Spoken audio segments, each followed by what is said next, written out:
CBS Sports welcomes you to the following presentation of the National Football League.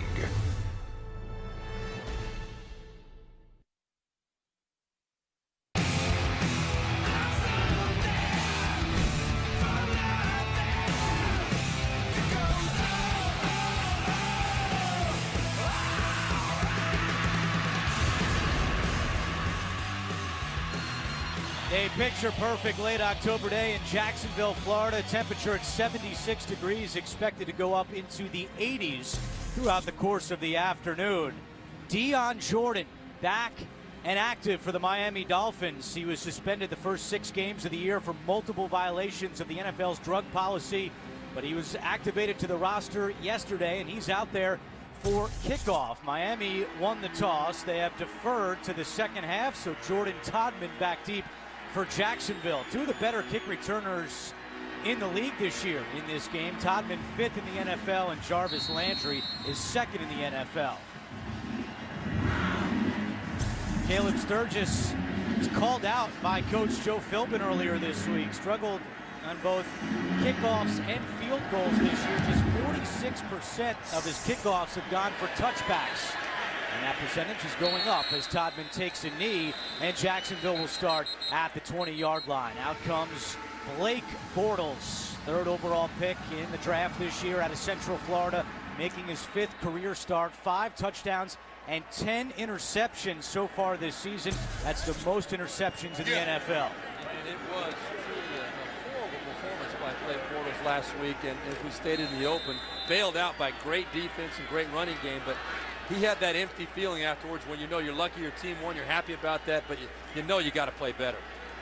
Denard Robinson starts at running back for the Jaguars, coming off a career-high 127 rush yards a week ago. He gets the ball on first down, and Robinson keeps those legs moving to the 24-yard line for a gain of 4. As we take a look at the Jacksonville starting offense, and up front, Luke Jokel. He'll be tested today at left tackle against this very impressive pass rush from the Miami Dolphins. And as I said, Denard Robinson gets the start, but Toby Gerhart is active today. 127 yards. That's really a coming out party for Denard Robinson.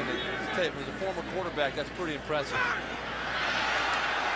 Robinson off to the races across midfield, and he is tackled at the Miami 33-yard line. The late flag comes in. That could be a face mask. A 42-yard run for Denard Robinson. Well, this is a misdirection. They run the reverse, then fake a double reverse. Denard Robinson snaps it off very clean. Great block on the outside, as you see Hearns chasing him down, holding his hand up, and the face mask at the end. That is the kind of explosive play that you don't really usually get out of the run game, but a misdirection, fake double reverse. That's schoolyard stuff there. What a great play for the Jaguars early on. Jerome Boger is today's referee. And Miami fans know Jed Fish. He was at the U as the offensive coordinator. There is no foul for a face mask on the play. The runner is ruled to be grabbed inside the chest. First down, Jacksonville. So no penalty yardage added to the officially 41-yard run. There's Jed Fish. He was the OC at the University of Miami in 2011 and 2012. Very creative mind. And we saw him pretty fired up last week when Jacksonville finally got its first win of the season against the Cleveland Browns. So 1st and 10 for the Jaguars. Bortles to Jordan Todman out of the backfield, and not much doing as we take a look at the Miami defense. And Cameron Wake leads the team with 4.5 sacks so far this season. A change in the middle at linebacker as Jason Trusnick starts for the injured Koa Misi. He is inactive today. And Brent Grimes now in his 8th year at corner. Brent Grimes, a 5'10 guy, free agent, came over from Atlanta last year. At 5'10, he plays much bigger than that and has made some big plays. Got 1 interception, 6 passes defensed on the year. They're depending on him to be a shutdown. Lee in motion. The give is to Todman up the middle, and he gets to the 30-yard line. That'll bring up 3rd down. Michael Thomas, first-year player out of Stanford, makes the tackle. You know, this Jaguars running game, we talked about it earlier, only averaging 70 yards a game coming into last week. Had the big breakout performance for 185, but Dolphins defense has been equally as impressive against the run. The last 3 opponents have averaged less than 70 yards a game against them. Jaguars already up at 50 yards rushing on the day. Jacksonville is 27th in the league in converting third downs, just 36% on the year. It's 3rd and 5, and we have a whistle and a timeout is called for by the Jaguars. They had to take it. They had an illegal formation on the field. Their right tackle was uncovered on the far side. So Blake Bortles will make his way to the sideline. Chat with Jed Fish. Joe Philbin in his 3rd season with the Dolphins, a record of 18-20 with Miami. Of course, the Green Bay offensive coordinator from 2007 to 2011. On the other sideline is Gus Bradley in his 2nd year. Finally stopped a 9-game losing streak last week and saw some of the emotion in the locker room after that game. Gus was dancing, singing up a storm after the Jaguars. Yeah, and they took a timeout here, and unfortunately, it's one of the things they were forced to do last week. They took a couple of bad timeouts and got charged a couple of timeouts. As you see there, their 3rd down conversion this season. They got lost a couple of challenges last week that also cost them. So here early again, Jacksonville struggling to save those timeouts. They like to go to Allen Robinson on 3rd down. It's targeted 33% of the time on 3rd downs. Bortles looking end zone for Robinson, and he doesn't have it incomplete. He nearly brought it in. He was open, and that pass sailed a bit on Bortles.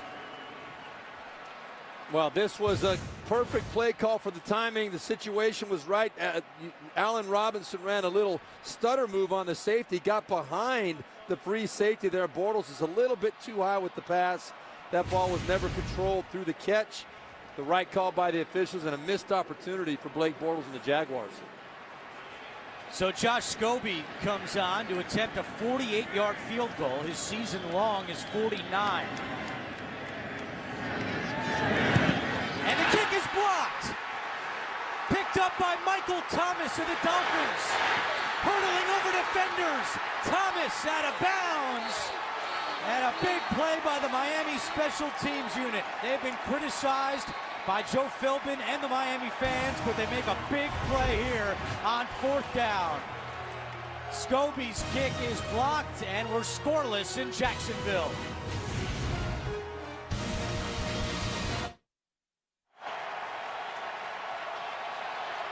Olivier Vernon credited with that blocked field goal, so Miami takes over 1st and 10 from their own 42-yard line.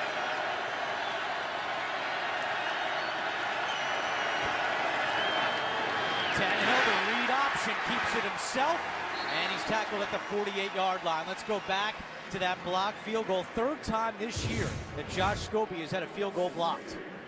Well, right here, it's a penetration issue by Olivier, and the kick the operation was good. It was off in time, and it didn't look like a low kick. There was huge penetration, and that's been an issue for Jacksonville. Scobie the kicker always takes the heat for that, but that's a protection issue.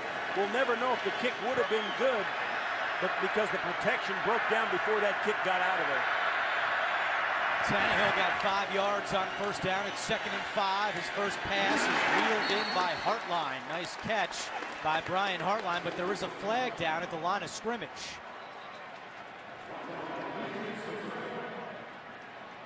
That was a nice catch by Hartline with a defender right there, and he plucked that out of it. The ball got in on him very fast. Illegal formation. Offense.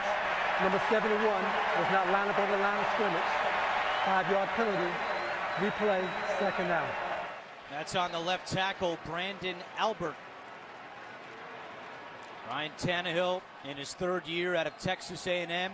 10 touchdowns and 5 interceptions on the season, but as we already have seen on this drive and throughout the course of the year, he's using his legs a lot, 150 rush yards coming into the game. So following the penalty, it's 2nd down and 10. The give to Miller. Lamar Miller got 2 yards. Take a look at the Miami starting offensive line. Again, Mike Pouncey at right guard, making the switch from center to right guard since his return from injury. And look for Charles Clay to have a big day today. Yeah, with Paul Posluszny out of the lineup, the linebacking core has had to shuffle around just behind that outstanding front four of the Jaguars. Look for that. That's always a problem when you've got a good tight end. Your defense has got linebackers who are responsible for that guy, and them being in flux and not knowing exactly the right place to be may end up in some big plays for the Dolphins. Miami 38% on third downs. It's 3rd and 8, and Tannehill is sacked. Brought down by Ryan Davis. His 3rd sack of the season. And the key on this play is to have Miami backed up. It was a 3rd and 9 situation. 3rd and long, much more difficult to convert. Obviously, right here, you're going to see the penetration straight up the field. Just splits the gap between the guard and the tackle. That was Darren College who really got beat up the outside. Nice tackle by Ryan Davis and a good first series for the Jaguars defense. 23rd sack of the season for that Jacksonville defense. That's number 2 in the NFL. Only Buffalo has more. Ace Sanders at his own 10-yard line. And Sanders gets across the 15 to the 16-yard line. 10:07 to go. First quarter, no score between the Dolphins and the Jaguars. The NFL on CBS is sponsored by Southwest Airlines. Book your low fare now at southwest.com. Toyota Care. Scheduled maintenance, no cost. And by Bud Light, who reminds fans to stay in the game and drink responsibly.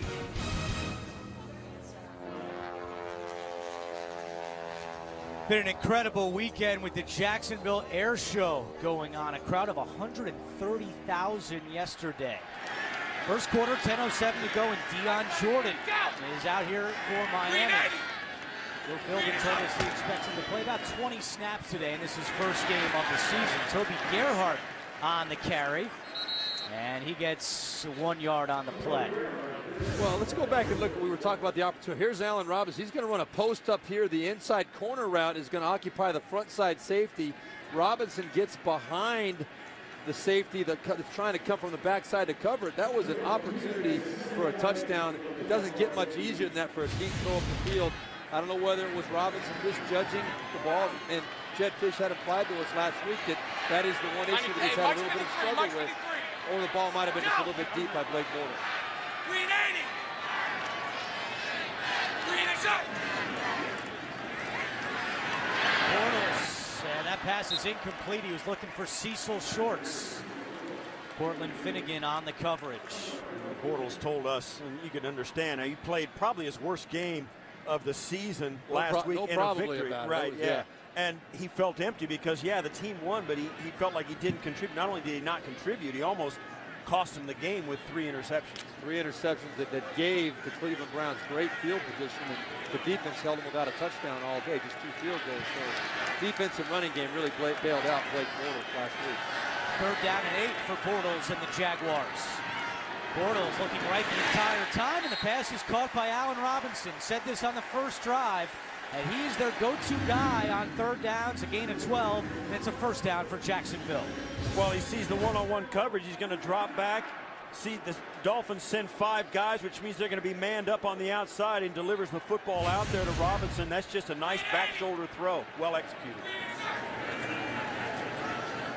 Toby Gerhart running right, and he gets close to the 35-yard line. Gerhart's missed the last 2 games with a foot injury, and during that time he was out. Denard Robinson went off for that huge game last week, so Gerhart was brought here to be the starter, the bell cow for Jacksonville on offense, but he's now lost his starting spot to Denard Robinson. And that 2.5 yards per carry didn't help his cause. You can blame it on whatever you want to blame it on. It just doesn't happen, and now Denard Robinson is the man.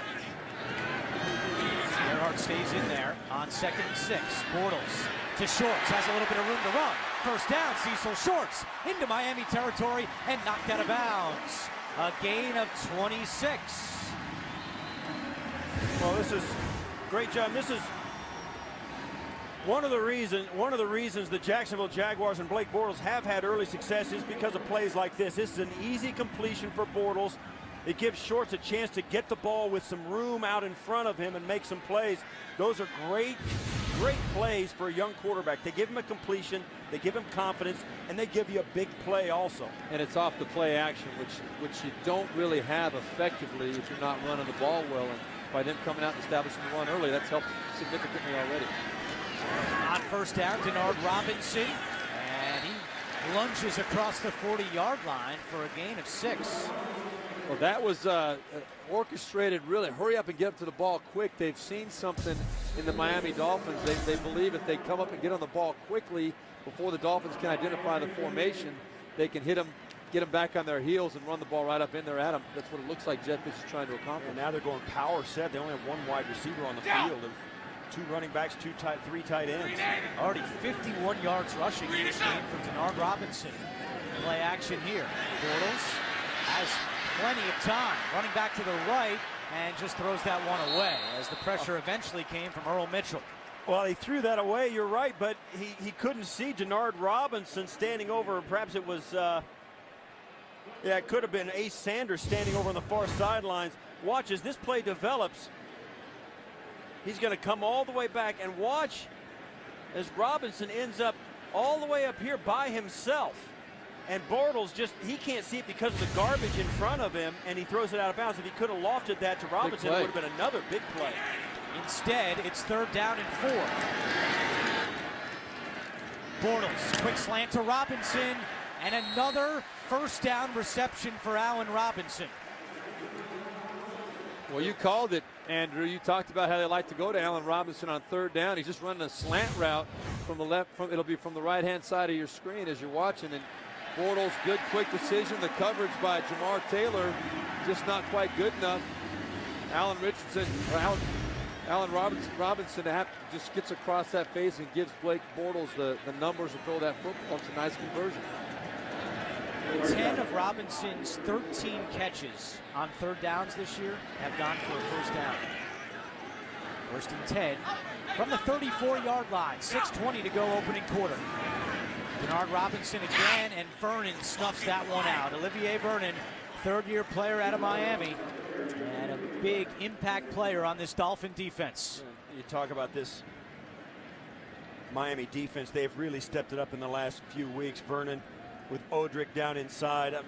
And it's one of those things. A lot of it has nothing to do with talent. It has to do with guys having faith in each other. Their run fits have been outstanding the last 3 weeks, but today they've been gassed. We'll see if they have the discipline to hang in there and get it back together against this Jaguar offense.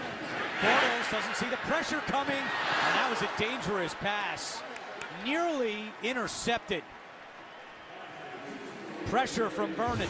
There's big pressure coming off the backside. Vernon just right around Luke Jokel, the 1st-round draft choice from last year. Still pretty much a rookie. He missed most of last season and still learning how to play. That speed by Vernon off the edge caught him off guard, and they're lucky the Jaguars didn't have a sack fumble on that play. Yeah, we said it early. Keep an eye on Jokel today. He will be tested. 3rd down and 9 for Jacksonville. Bortles to Shorts, and he is tackled short of a first down. Cortland Finnegan made the tackle, and now Josh Scobie is going to come out again to attempt a Jacksonville field goal. Well, you got to know that Scobie's confidence is shot. Having his first kick of the day blocked back into his face. And you know also that Jacksonville has had a big conversation about the field goal protection unit. They've got to tighten that up. They've had too much leakage. They've got to stop the penetration. 3 blocks in a season is too many. It's a 46-yard try for Josh Scobie.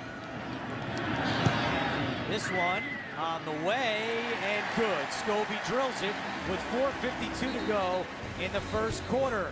First points of the day here. The Jaguars take a 3-0 lead.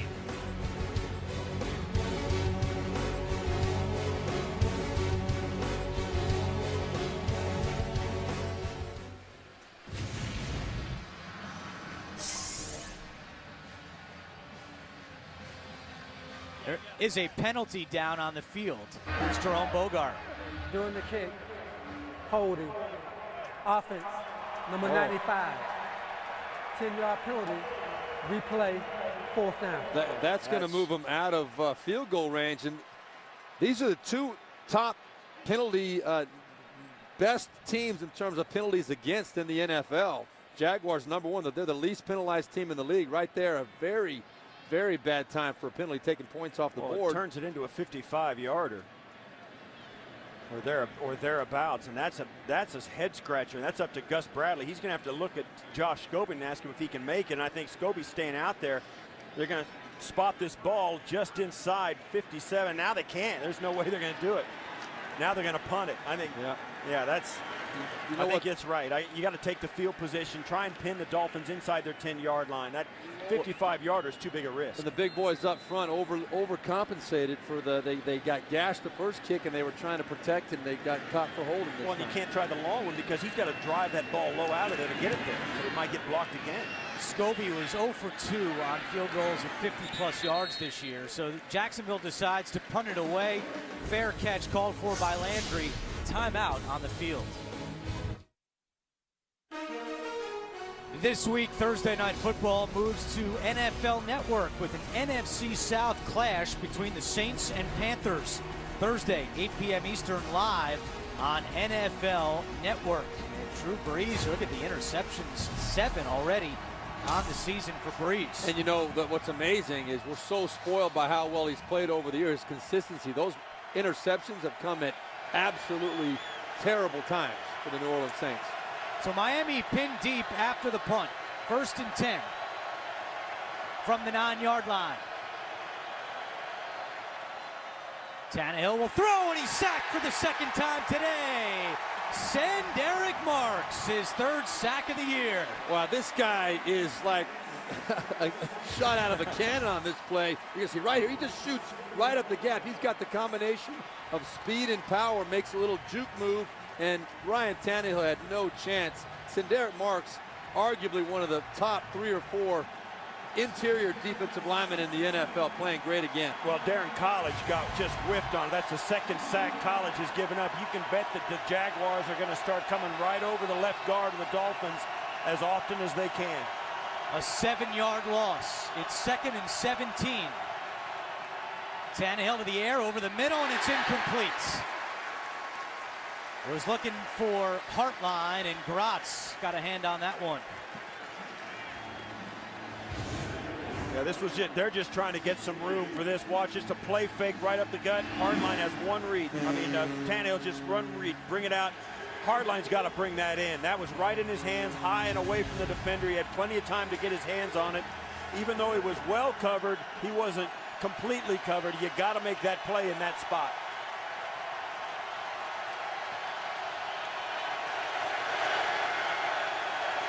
Third and 17.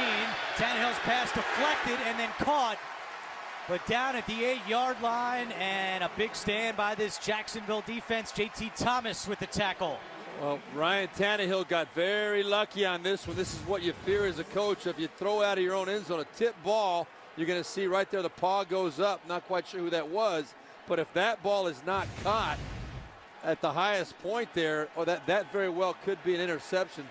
Derek Marks is the one that got the hand up and deflected that ball. So Brandon Fields, who's last in the NFL in net punting average, will kick this one from his own end zone. He's Sanders at his own 40. Sanders across midfield, and he's tackled at the 48-yard line. A 50-yard punt, a return of 10. Good starting position for the Jaguars coming up next. The NFL on CBS is sponsored by Kelley Blue Book. Find out what you should pay for your next new car at KBB.com. And by Outback Steakhouse. Outback, no rules, just right. 3:12 to go in the first quarter, and the Dolphins have a total of 3 yards of offense in this opening quarter. Jacksonville has it 1st and 10 from the Miami 49-yard line. Denard Robinson on 1st down up the middle, and he gets 8 yards. With NFL Mobile, you can stream live local Sunday afternoon primetime games and NFL Red Zone right on your mobile device. Learn more at NFL.com/mobile. Denard Robinson, 5 carries, 59 yards rushing in this first quarter. Bortles keeps it himself, now throws, and it it's incomplete, and that had danger written all over it. Well, that's one of the things that why Blake Bortles is raising some eyebrows. Well, look at this one. Jason Trusnick on the keeper is actually looking Blake Bortles. We got there a little bit late, but Jason Trusnick came off the edge and thought that Blake Bortles had given the football and was staring Bortles in the eyes and ran right past it on that play. Jaguars insert Toby Gerhart at running back on 3rd and 2. Fake the pitch to Gerhart. Bortles rolls out. He's going to keep it himself. He lost the football. That's Miami football unless they're saying he's down. Well, he slapped the football on the ground, which means saying the he's ground. down. Yeah, he's down, and they're getting him just short, or perhaps they'll be close enough to measure. And watch, as Bortles lunges, he's going to reach the football out, and that's what causes the ball to come out. Plus, you can say that his knees were down before the ball even hit the ground. And so that's where the referee's spotting the ball, where right, the ball see, is when the knee hits the ground, right there. Right there. So that's Down. where the ball should be. And then the ball comes out, and the ground obviously causes it. So I think they got a pretty accurate spot, actually, from what up here, but it's going to be close enough to measure. It was Derek Shelby who made the tackle on Bortles, and now they're going to call for a measurement. You know, it's interesting because we talk all the time about how teams win and different ways to win. Jacksonville has proven the last couple of weeks that with a defense and a running game, you can overcome just about anything. They overcame bad quarterback play last week, and now they're in the midst of overcoming horrific special teams play here early in this game. And yet they're still, being more than competitive. They kind of got a stranglehold on this game at this point. Well, they're controlling the game right now. They've got the field position battle won so far. They're getting the short field. Balls just short. All right, would you guys go for it here on 4th down? That's a great call. And I think, Gus Bradley's leaving his team on. Let's not forget, they've got one win. And with the way their defense is playing, I say you go for it for sure. I mean, you got 6 inches. You've been running the ball very well today.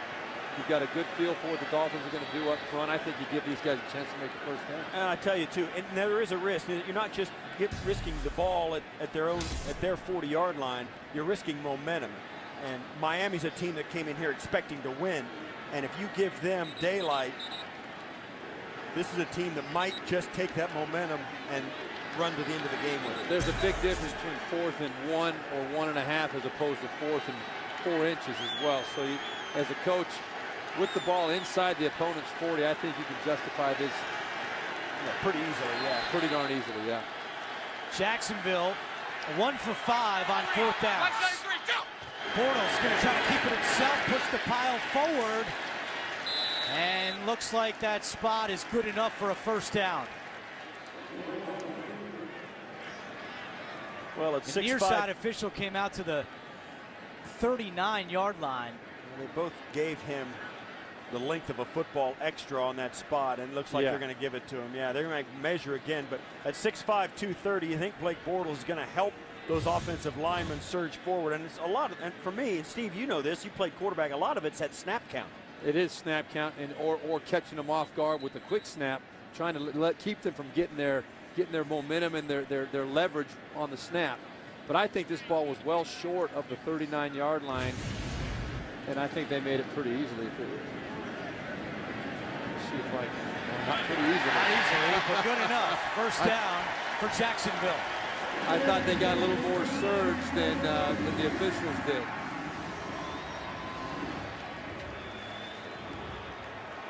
Fifth first down in this quarter for the Jaguars. Miami still without a first down. In fact, they've only run 6 plays for 3 yards. Following the measurement, 1st and 10 for the Jaguars from the 39-yard line.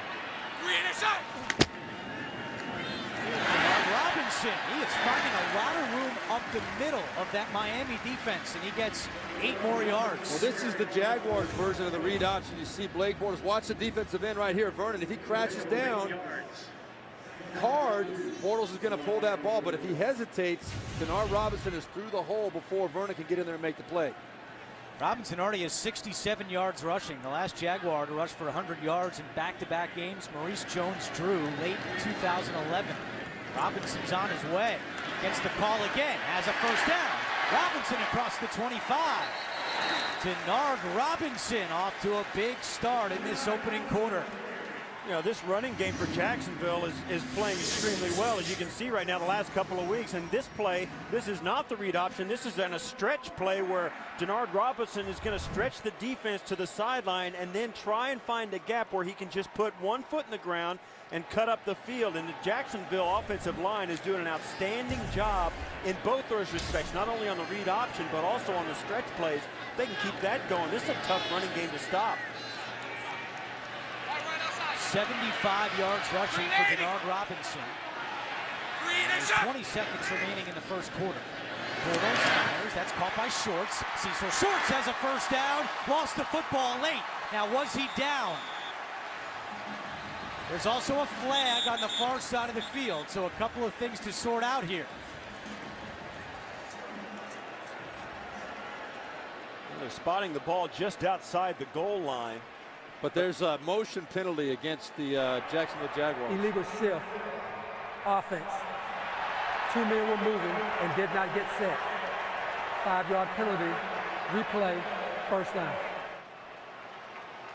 Let's take another look at this one. Yeah, you're going to see right here. The motion is going to come. He's in motion coming across here. We wanted to show it a little bit earlier than that, but Denard Robinson is just getting set, and there are 2 people moving at the same time. You see that little shuffle there.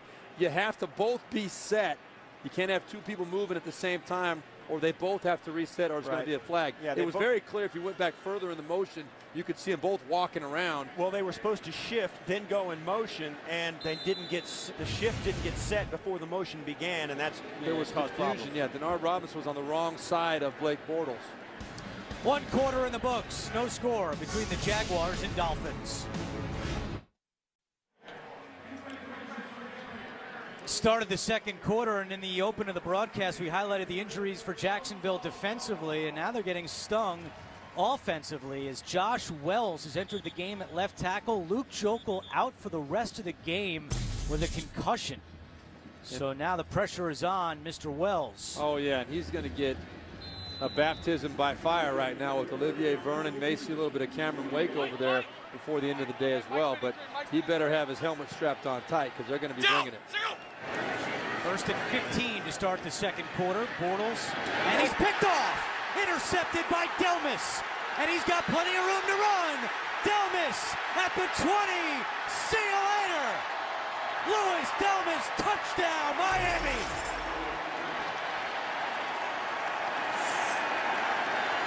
'81-yard return. I'll tell you, you think that penalty was significant? The motion penalty?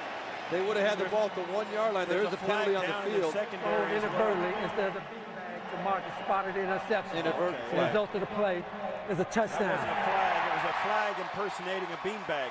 So Jacksonville goes from having the ball at the 1-yard line going in to having this as the very next play. Bortles just really poor decision right there. That's a rookie mistake and one that you hope he's going to learn from, but you can't keep saying that every single week. He's got to come out and understand that you got the ball, you're in good field position, you cannot turn the ball over in that situation, especially on the outside with a guy a free run to the end zone. 11th interception of the season for Blake Bortles, and the first pick this year for Delmas, the 7th of his career. Extra point by Sturgis is good. And the pick 6, costly for the Jaguars. Delmas gives the Dolphins a 7-0 lead. 11th interception this season for Blake Bortles. He threw 3 a week ago, and after that game, Gus Bradley sat down with Bortles and said, look, if you're going to throw some picks, we get that, but you have to maintain positive body language on the sideline. You have to remember this is a process, and you have to stick with that process. So Gus was really on Blake about his body language. Let's see how he responds following that pick 6 by Delmas. Second time in his career he's taken an interception back for a touchdown. Todman's going to take this one out of his own end zone. He gets across the 20 to the 22-yard line. So how will Blake Bortles respond? We're back in a moment. Thursday, it's an all-new night of comedy on CBS, beginning with The Big Bang Theory on its new night, followed by the season premiere of Mom, then the final season of 2.5 Men, and then the series premiere of The McCarthys It all starts Thursday at 8/7 Central, only CBS. 1st and 10 for the Jaguars from the 22-yard line. Bortles right back to the air, caught by Shorts for a first down. Cecil Shorts to the 35-yard line as the Jags move to James, but third time this year, Blake Bortles has thrown a pick six. Week 3 against Indianapolis, Greg Toller took one back 47 yards for a touchdown, then a killer one in the second half against the Steelers. And here today, Delmas, 81 yards for a Miami touchdown. Look at this game. You can make the case Jacksonville should be up 10-0. Instead, it's 7-0 Miami. I think at least 10. Miami only has 3 yards on offense. Denard Robinson again, and we go back to New York for the first time today. JB and Bart Scott. Andrew, a horrible first quarter for Geno Smith. Geno Smith throws his 3rd interception of the day, his 10th on the year, to Aaron Williams, who returns it 26 yards, later capped off by a Lee Smith 1-yard reception. Michael Vick is now in the game. Buffalo up 14-0. Geno snatched at 10 minutes into the first quarter. Back to Andrew. Wow, 10 picks for Geno, and now here in this game, Bortles throws his 11th interception of the season. It's hard to throw 3 picks in the first quarter, let me just say that. From experience, are you saying? No, I've never experienced that. Robinson continues to gash away at this Miami defense across midfield. Another first down. I was not able to accomplish that feat. Here's a great screen pass set up, though, by the Jaguars. You get that running game going, and you get you find nice, easy completions for Blake Bortles. Try to get that confidence back up, because no matter how you slice it, he can give the good positive body language. There's doubt in his mind right now, and he's got to fight through that.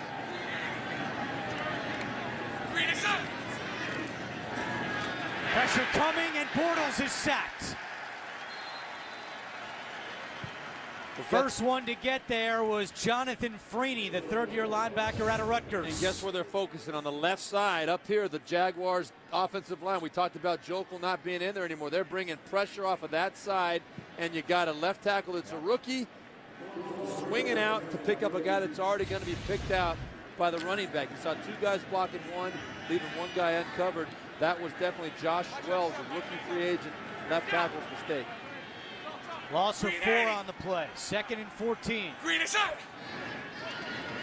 They fake it to Gerhardt. Bortles nearly intercepted again. Odrick had both hands on it. Yeah, he threw that. It was a 2-way. He faked a screen one way, faked it the other. They were going to have a guy coming right up the middle. It was going to be, I believe it was going to be Clay Harbor, but he hits, as you can see there. Oh, he didn't get any hands on it. It looked like he had a good look at it. But Linder right in the back. I mean, what that was a careless throw by Blake Bortles. He's made the fake, and turned and threw it. You got to see what you're throwing it to. I mean, that could have very easily been picked off one way. 3rd down and 14 for the Jaguars. 2 for 5 on 3rd downs today. Bortles over the middle, and it's caught for a first down. Allen Hurns with his 20th catch of the year. Well, this is a young quarterback. I mean, it's good, and it's really bad at times. This is the good part. Steps up in the pocket, stands tall, has the pocket collapsing around, delivers the deep crossing route right on the target.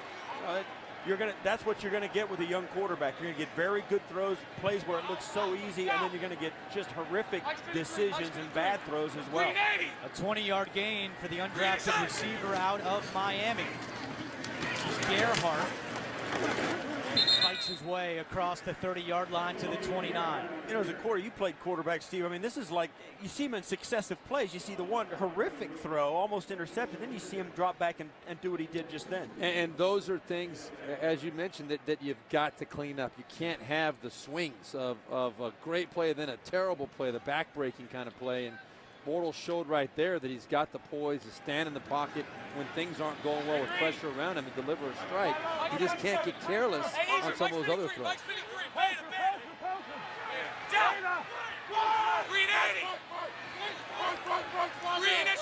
Timeout. Joe Philbin ran down the sideline and called timeout for Miami. Yeah, there was a lot of confusion on that Miami defense. We could hear 3 or 4 players up here yelling trying to get the defense lined up right, but there was something in the Jaguars formation that really had them messed up. They made the right call in calling a timeout. Yeah, with the way their offense has been playing, it's a good thing for the Dolphins. Are going to have to line up. You know, a lot of people, and we even said in the open, this Dolphin defense was playing outstanding football in the last 3 weeks. And then all of a sudden, Blake Bortles and company with their running game have really played extremely well, moved the football all up and down the field. Now they've stalled in the red zone and of course had the pick six because of Blake Bortles' mistake. But this is an offense, I think, that is hitting the Dolphins in the mouth defensively. That's what you're talking about right there. So you look at the play difference. 30 for Jacksonville, 6 for Miami. They really are controlling this game, but nothing to show for it at this point except a 7-point deficit. First time out this half for the Dolphins, each team with 2 remaining. They give it to Denard Robinson, and he can't escape Vernon. Olivier Vernon already making his impact felt in this game. Blocked the field goal and a big tackle there on second down. This is Kevin Coyle, Miami Dolphins. They're calling that, and I think that was a play where Blake Bortles made a mistake again. He should have kept that and gone around as the defensive end crashed down and really stopped Denard Robinson short. Bortles could have gotten around and probably gotten close to a first down just by hanging on to the football and falling forward. 50 down. Here we go. Mike's 53 down. 380. Under here. Lady. 5 on the play clock. 3rd down and 7. Bortles out of the shotgun. Steps up. And he's going to keep it himself, and he's short of a first down. Could not decide whether to throw that one or keep it. Eventually kept it, but it's 4th down, and here comes Josh Scobie again. Well, watch Bortles here. This one, he is a very, very good runner. He buys time, extends plays. They could have called motion again on that play, but he steps up right here. I'd like to see him just tuck it and go instead of stretching it more to the sideline. There's nothing available in front of him out there. Those guys are locked up. Make one of those defensive backs tackle your 6'5", 250-pound body. See if he can stop you short of the first down. A 45-yard field goal attempt for Scobie. His first attempt was blocked.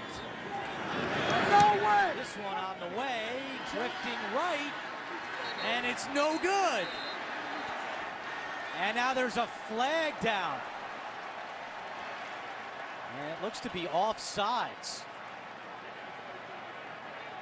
And that may be Offside. Defense. Number 95. well. That brings up another 5-yard 4th and penalty. very short. Replay, 4th down. That's going to be It's on Dion Jordan. now. Gus Bradley's got to wonder if he's going to try and kick it again. It's not like pulling points off the board in this case. No, because he missed the kick. You're There right. you see, they couldn't get back in. He missed the kick. Now it's going to be 4th and less than another yard. Right. He's got. I mean, way less. Another half a yard. What would you do here? Man, I'll tell you with the Wow, confidence. I send the offense back out, and they are. I agree with it. I'd go for it again. But now they've got to hurry as the play clock's down to 19 seconds and counting, and they're just running out on the field. They got to get this done. I would think they'll reset the clock here on this one if you saw the indecision. I'd be surprised if they did. Well, it's now 7 and counting. They're Although the not. referees are still holding up. They're just Now they are. Now they're Gus going to Bradley's reset. well, he's going to take a timeout. Gus Bradley calls Got to take a timeout. timeout. Well, that should have been a reset clock. So second timeout this half called for by the Jaguars. 9:35 to go, second quarter. Yeah, you're right. I It was a disagree. penalty. Yeah, And they the- should have reset the clock, but they didn't. They got to let the there's all kinds of things that have Well, to happen once a penalty is They called. also didn't spot the ball till late, and then you got to give Right, the coach a clock's chance to make the going. decision, make the change, and then it's. All right, last time on 4th and short, Bortles kept it, barely got it, but he did. Do you stick it on the ground here, or you gonna try to fool him with a play action? I think a play action pass. I like the call of a play action, but I think they're going to run it. They're going to try and pound Toby Gerhardt up in there. Blake Bortles is just 2 tight ends, 1 wide. In these situations, he's not shown the ability to just, you can't quite 100% trust him yet, I think, if you're Jed Fish and Gus Bradley. They got Tofo'o and Gerhardt in the backfield. Green 80. On Green is up. 4th and 1, it's Gerhardt. And he falls forward, And he's got the first down. Near side official marks it at the 20. That's good for a Jacksonville first down. They're now 2 for 2 on 4th downs today. You know, one thing that I think the Jaguars have established, and I really question Toby Gerhart being in there, he looks to me like he's not hitting the ball up in there. We noticed it earlier in the season. He's kind of dancing a little bit. Denard Robinson these last 2 weeks has been very decisive, very powerful running the football. I would have liked to see Denard Robinson carry Mike's that 93, Mike's 93. Down! 10 first downs for Jacksonville. Miami still without a first down in this first half. It is Denard Robinson, and he has the 17-yard line. Well, we've seen Jacksonville struggle in the red zone today where they've turned it over, missed field goals, had a field goal block. And I think now, if you want your red zone offense to improve, lean on your run game, because teams that run the best are the best red zone teams. You've got to make your team, make the defense honor that. And I think that's what Jacksonville needs to do here as they try and get into the end zone for their first touchdown. And they botch the snap. There's a flag down, and they blow this play dead. Snap infraction. Offense, number 70. 5-yard penalty. Still second down. That's the rookie Bowenko. I don't know if he rolled it back or thought Bortles was under center. Oh, he just lost his grip. Slipped, yeah. Very, very lucky. He's lucky they just didn't call that a botched fumble. Yeah, it should be a fumbled, a live ball. I don't know why they stopped that. White. Hey, Mike's 23, down! Back right. No, it's not. 380. Second down and 12. Inside 8 minutes to go first half. This is Denard Robinson across the 20 and dragged down at the 19-yard line. That was the same play they ran earlier in the game. Second play of the game, I believe. The fake reverse to Denard Robinson. They picked up 45 on it the first time they ran it. Right there, better defended by the Dolphins, but it still picked up 5 yards. 7-minute drive and counting for the Jaguars. This is the 13th play of the drive. This faced with a 3rd and 9. This Miami Dolphins has got to be gassed. 13th play of this drive. The offense has only been on the field for 6 plays.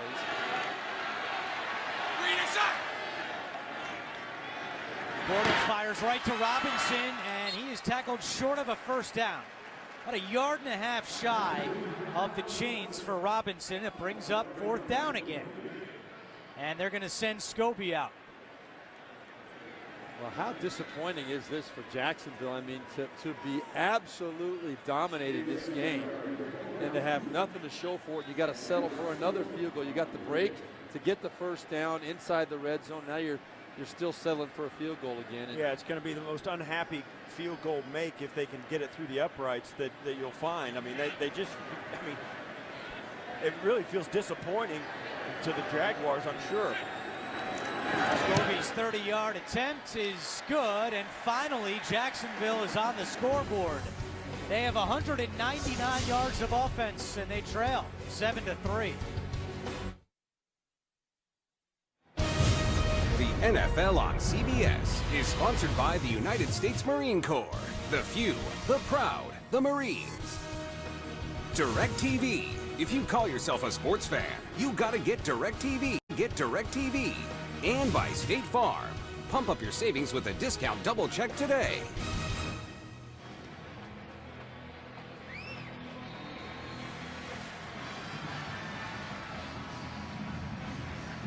Back in Jacksonville, where the Jaguars are finally on the scoreboard, they trail 7-3 with 6:28 to go in the first half. With the Steves, Berline, and Tasker, I'm Andrew Catalan. We thank you for joining us here for Week 8 of the NFL on CBS. A touchback. Miami will start at the 20 when we come back.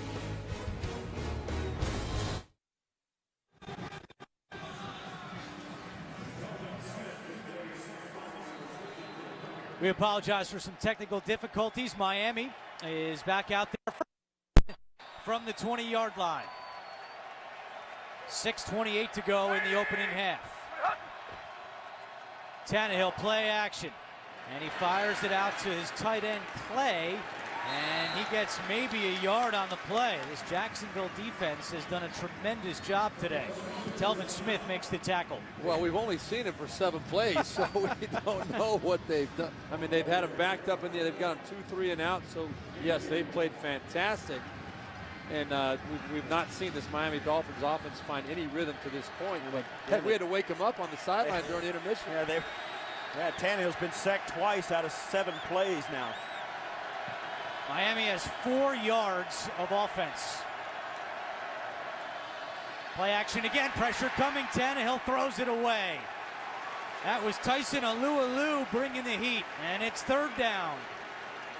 Well, this was right off the snap again. I don't know what you're going to. It's just Alualu slants inside, and it's Darren College again. He's the one that has really been struggling up front. Very unusual. This Miami Dolphins deep offensive line has been playing at a very high level the last 3 weeks especially, and they've exposed something the Jaguars have up front.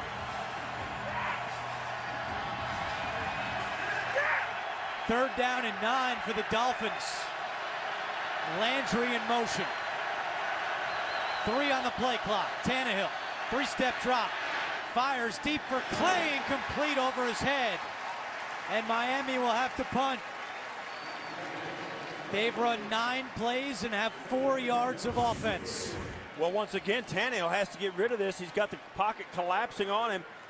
Goes right over the top of Clay, who was actually open, but you can imagine how skittish Tannehill is after getting sacked and hit and having to throw the football away. But you know what, though, Steve? When your team needs you to make a play, that play was open on the side. It was good coverage, but there was a place to put that football. Tannehill has to make a play to keep his defense off the field. Flag is down, low snap. Fields sends it towards Sanders. He lets it drop. He lost it in the sun, I think. And Miami downs it at the 14-yard line. That flag was right off the snap back at the line of scrimmage. Now Sanders, you can tell by his reaction, he knows the ball didn't hit him. So that was just like letting the punt drop, which is unfortunate because that was a line drive punt. But it's against the Dolphins. I think you take him back. 65-yard punt. Make him punt it again if you have the option. Sure. And Ace Sanders very lucky there was a penalty on that play, even though it didn't touch him. I mean, he lost that ball in the sun. Well, it's not going to be easy. Illegal formation, kicking team. Yeah, number 97 was not on the line of scrimmage. 5-yard penalty, replay, 4th down. And this is a good decision by Gus Bradley. Make him cover another punt. And you can see, look at his shadow. It's so small at his feet. That ball's coming right out of it. Drops right in front of him. It dropped right out of the sun. Very lucky, and the penalty obviously would have offset a fumble or a muff at that point anyway. But I mean, you can look at where Ace Sanders' shadow is behind him, and the ball is going to be dropping right at the angle from the top of his head down to that. And that's, here in the Florida, that sun is a factor in this stadium at this time of day. A couple of big special teams penalties against the Dolphins. Deion Jordan jumped, and that time it's Kelvin Shepard who's called for the penalty. So Fields will kick it again. Sanders waiting for it on his own 33-yard line. This is a low line drive. Fields is last in the league in average hang time. And a nice tackle, though, on special teams. Rashard Matthews makes the stop. Timeout on the field. The NFL on CBS is sponsored by Verizon. More live games than ever before with NFL Mobile. And by Cialis.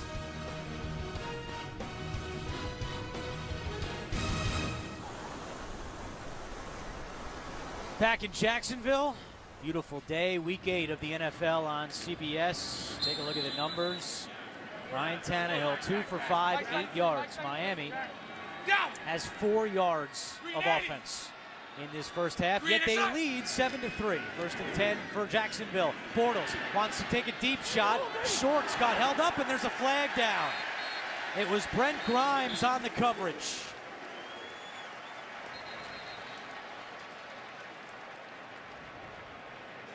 There's also a flag back at the line of scrimmage, so there's 2 penalty markers down.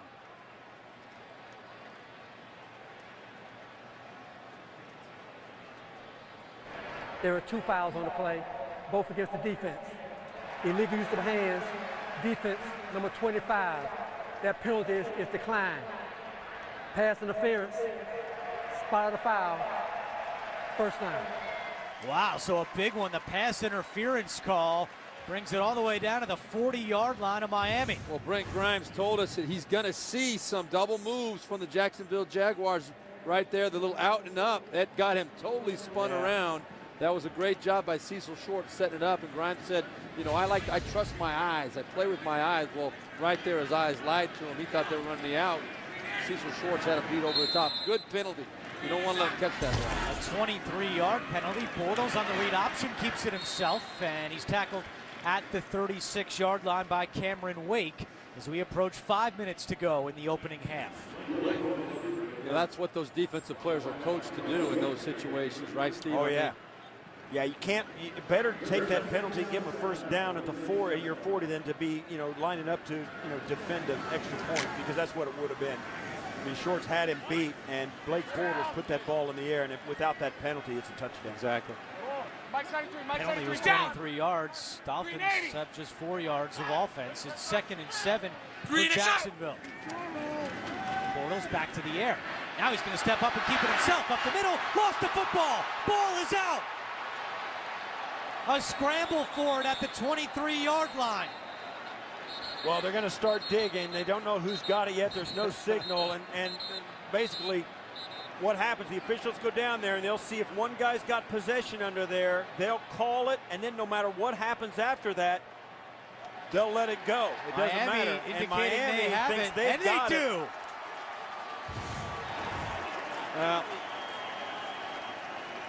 do. Jenkins forced the fumble.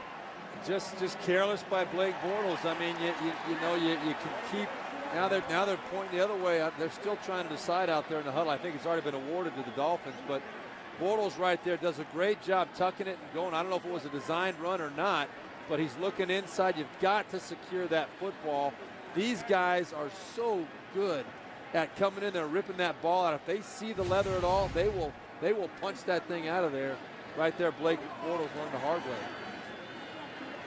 Second turnover today for Bortles, the interception and now the fumble.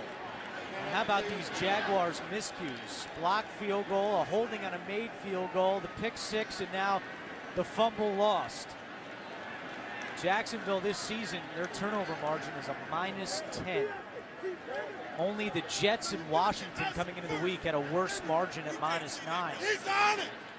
Well, and it's been terrible timing, Andrew, and also those are just the obvious mistakes that have been made. There's been a lot more key plays in this game that have prevented Jacksonville from getting into the end zone.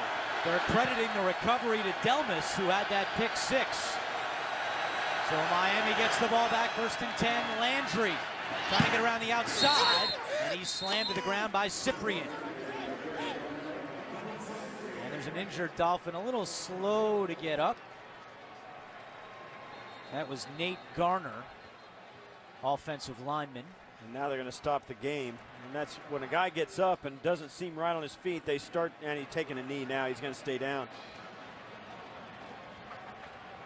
What happens is they'll come out and they'll ask him if he's hurt and where it was. And the first thing you think of is concussion. We've already lost one offensive lineman to a concussion. We'll watch what happens to Garner as they attend to him.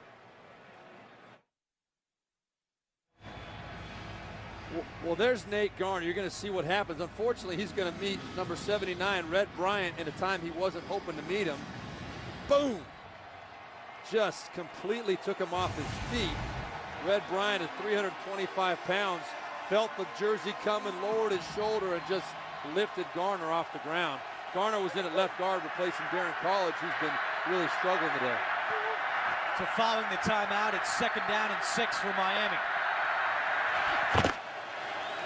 Tannehill keeps it on the read option, has some room to run, slides down for a 1st down. Had so much success running the read option. And we sat with Joe Philbin and offensive coordinator Bill Lazor yesterday and said, how do you balance the success you're having with that play along with keeping Ryan Tannehill healthy. And Joe Philbin gave a great answer. He said if Tannehill makes the right decision, he should have plenty of room to run and plenty of time to get down. And that's exactly what happened on that read option play.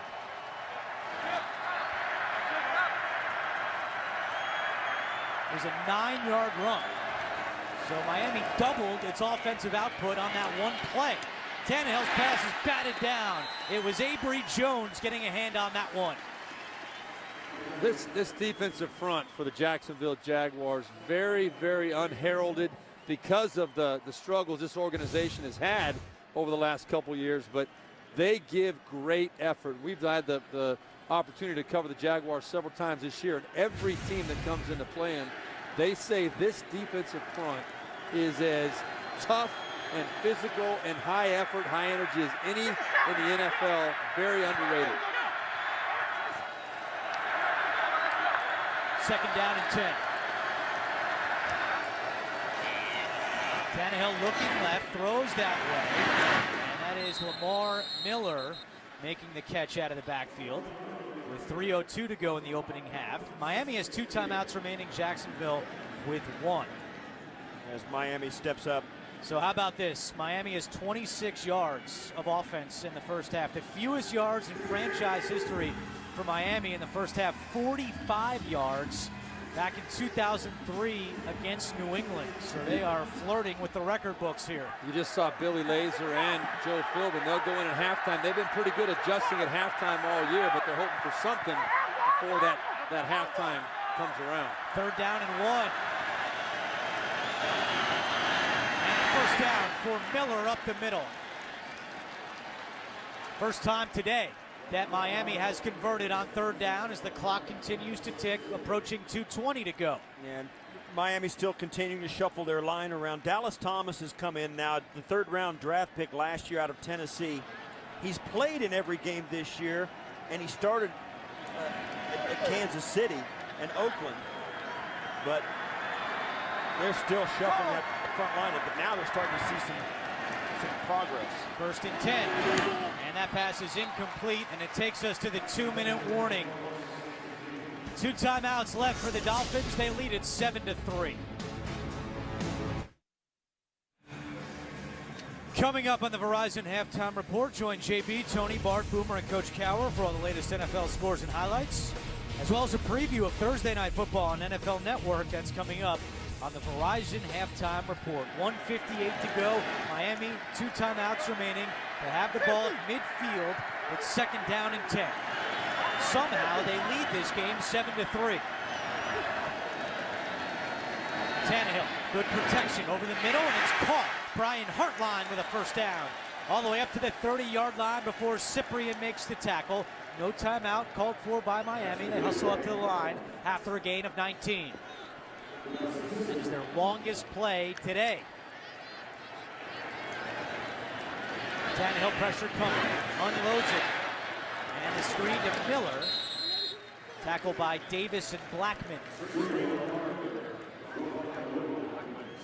Well, that was Telvin Smith. It just flashed enough on that screen pass to disrupt the timing of that play, because they had linemen out front. That could have been a big play on that screen.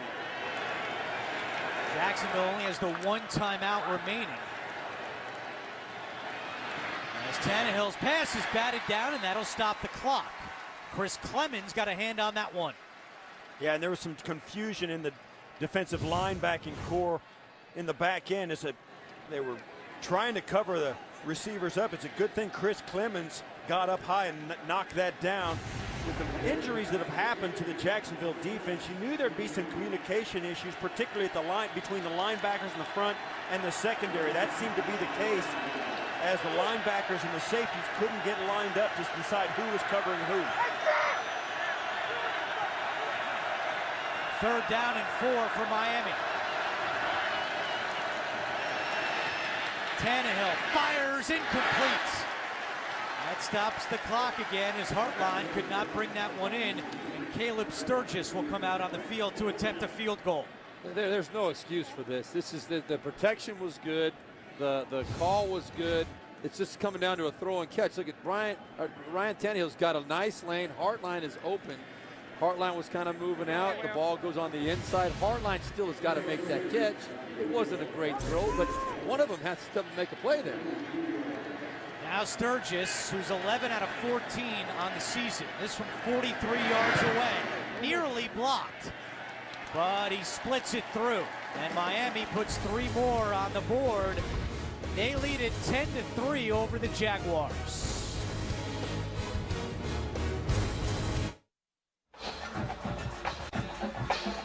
Don't miss a moment of today's football action. The CBS Sports app now has the fastest scores. Download it now.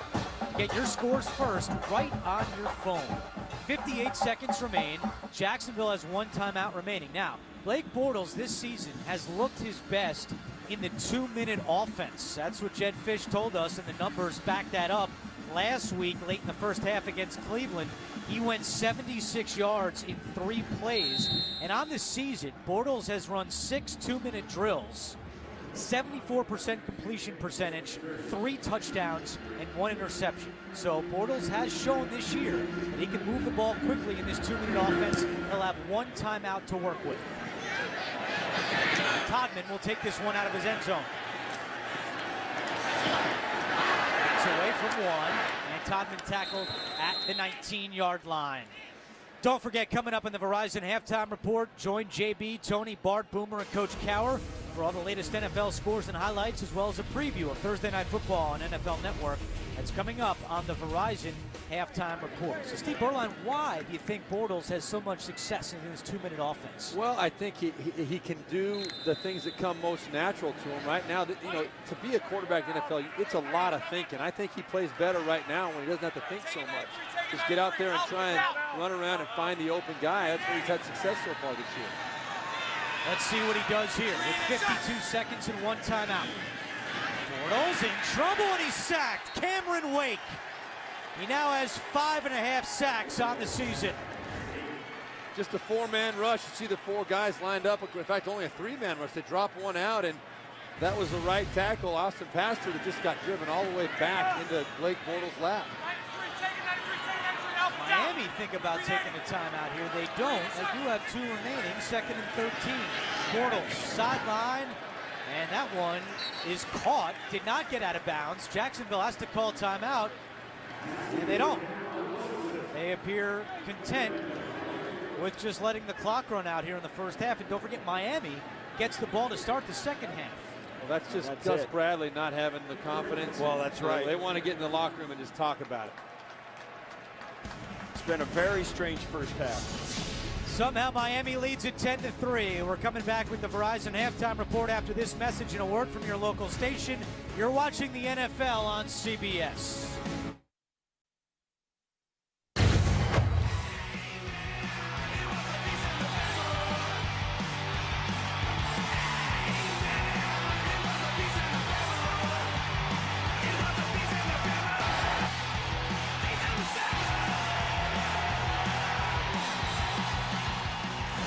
Started the second half in Jacksonville, and the Dolphins have a 10-3 lead. Back in the booth with the Steves, Berline and Tasker. I'm Andrew Catalan. You look at the stats. Jacksonville has 219 yards of offense. Miami has 56 yards. So how are the Dolphins winning this game 10-3? This is a head scratcher. This is one of the most interesting games I've been a part of in a very long time. You can't really explain anything why it's happened the way that it has. The bottom line is that both teams are very fortunate to be where they're at. You know, only a 10-3 ball game. I don't know if you go in the locker room happy, relieved that you're not out of the game yet, or what, but the bottom line is that the second half, both teams can come out and play a heck of a lot better than they did the first half. Yeah, Jacksonville put together a really good first half, except for the couple of mistakes, miscues. I mean, it really cost them.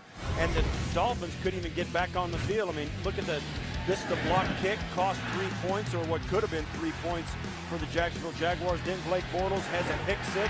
That's the first points of the game. And then the fumble that took them out of scoring position again. And you add to that a holding call on another made field goal that was taken off the board. And, you know, Jacksonville sitting here looking up at the scoreboard and thinking, how does that happen? Well, and the miscues have been at the absolute worst time possible. And there's been so many of them, you can't just sit there and say, well, it's just a couple of plays. It's a bunch of bad plays that they've made at the wrong time, despite the fact they've dominated this game. Yeah, a lot of their mistakes have happened on scoring plays or in scoring position. It wasn't was anything other than robbing Jacksonville of opportunities to put points directly on the board. Couple injury updates for Miami. Olivier Vernon questionable to return with a stinger. And if you're just joining us, Luke Jokel, the starting left tackle for the Jaguars, out for the rest of the game with a concussion. Jacksonville has lost 21 straight games, trailing at halftime.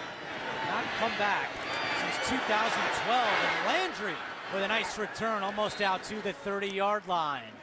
All right, Steves, let's hear your second half adjustments. Well, for Miami, the guys we spoke about, their playmakers, Wallace doesn't have a reception. Hartline has one. Clay has one. These guys have got to get involved, and their offense has to stay on the field. And for Jacksonville, we've talked about it a little bit. Just the miscues have been ridiculous. You've got to focus on the little things. You're dominating both sides of the line of the ball, offensively, defensively.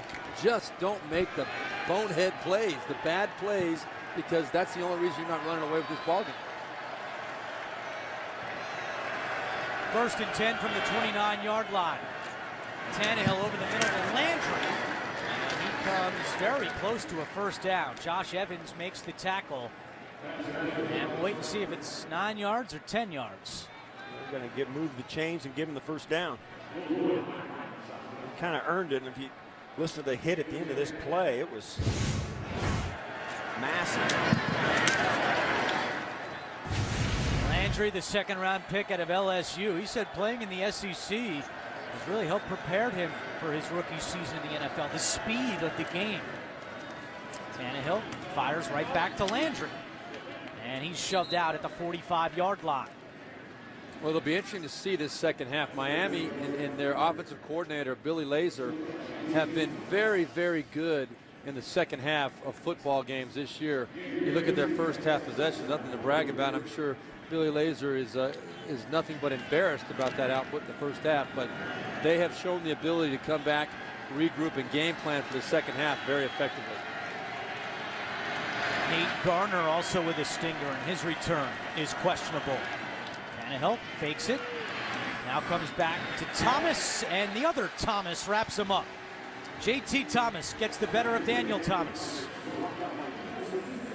Yeah, this is one more thing. Early in the second half, it's obvious that the Dolphins want to get this football out of Tannehill's hand. They've given up a couple of sacks, so they decided to take a little bit of the starch out of the pass rush for the Jaguars by throwing screen passes and quick release throws to kind of keep the pressure off Tannehill. Miami 1 for 5 on third downs in that first half. It's third down and 8.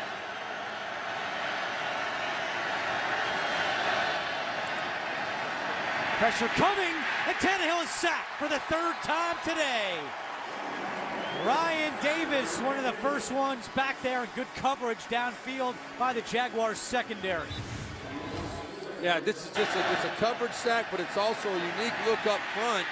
And there was a chance right there to get the ball to Landry. He did a good job, but you see all the pressure coming from the outside. It was just an overload. Too many guys off the right side of the Miami Dolphins offensive line. Look at this spread formation going now on the punt team here now. Second sack today for Ryan Davis. He now doubles his season total. And he's playing for the injured Andre Branch, who's out 6 weeks, and Davis has had a big impact in this game. Sanders trying to make something happen on special teams. A flag comes in from behind the play, down at the 12-yard line.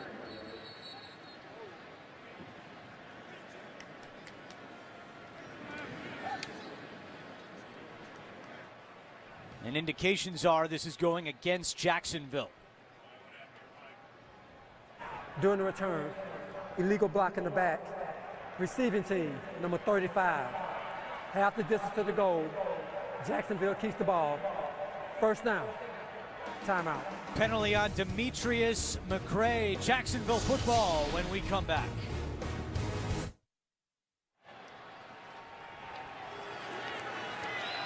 Well, in 5 of 6 games this year, Miami had scored points on its opening possession of the second half. Not today against Jacksonville. Jaguars force a punt. They have it first and 10 on their own 7-yard line. Bernard Robinson is next to Bortles. Robinson at 90 yards rushing in the first half. Bortles, pump fakes. Now looking for Shorts, and he's picked again. And it could be a second pick six. It is. This time it's Brent Grimes. Touchdown, Miami.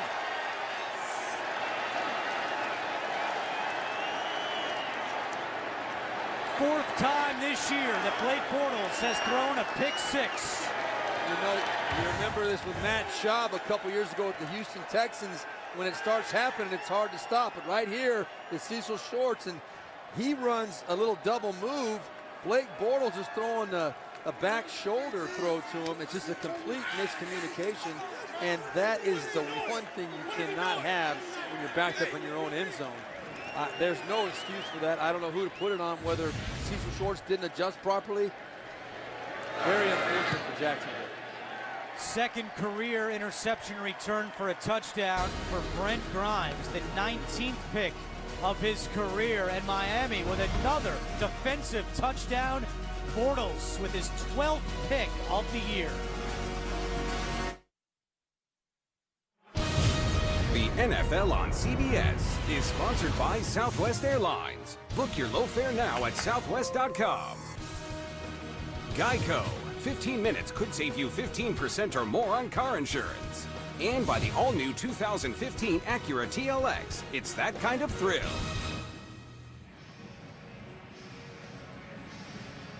Back in Jacksonville, where Blake Bortles has now thrown multiple interceptions in 5 of 6 games this year. 12 interceptions on the season. The record for the most interceptions by a rookie is Peyton Manning, through 28 when he was a rookie. Coming up next, NFL on CBS rolls on with Andrew Luck and the Colts taking on Big Ben and the Steelers, or the Raiders battle the Browns. Check your local listing. So Bortles comes back out. Would you stick with Bortles here, or would you make a change to former Dolphin quarterback Chad Henne? Well, I think you give him one more chance here, and I think if you do make a change, it's to win this ball game, because the rest of your team is playing their guts out all day long. They're running the ball well. They're playing good defense. You got to try to win this ball game, but Blake Bortles still would remain the starter going into next week, in my opinion. Bortles, deep shot for Harbor, and that one is incomplete. Jamar Taylor was running right alongside Harbor. Yeah, and I have to chime in on what Steve said. I agree. They're in the rookie quarterback business. They made that decision a month ago, and you knew it was going to be dark days ahead, and that the guy was going to make some mistakes. And that right there was not a bad throw, but we'll never know on that last pick six whether it was Cecil Shorts or Blake Bortles, or what the ins and outs of who was right and who was wrong. So Bortles has to let that football go. We know he won't stop. But I think you give him another opportunity, just like Steve. Don't pull him out yet. Green is shot. Denard Robinson trying to run the left side, and he gets a yard on the play. That'll bring up third down and long. If I'm the Dolphins, I attack the line of scrimmage, and I mean, I'm begging the Jaguars to throw the football now. And I think you're going to see a defensive front that's going to force Blake Bortles to throw the football. Well, this is going to test Jed Fish and Gus Bradley, too. There's still plenty of time in this ball game. They've moved the ball up and down the field for the most part. You have to stick with the running game.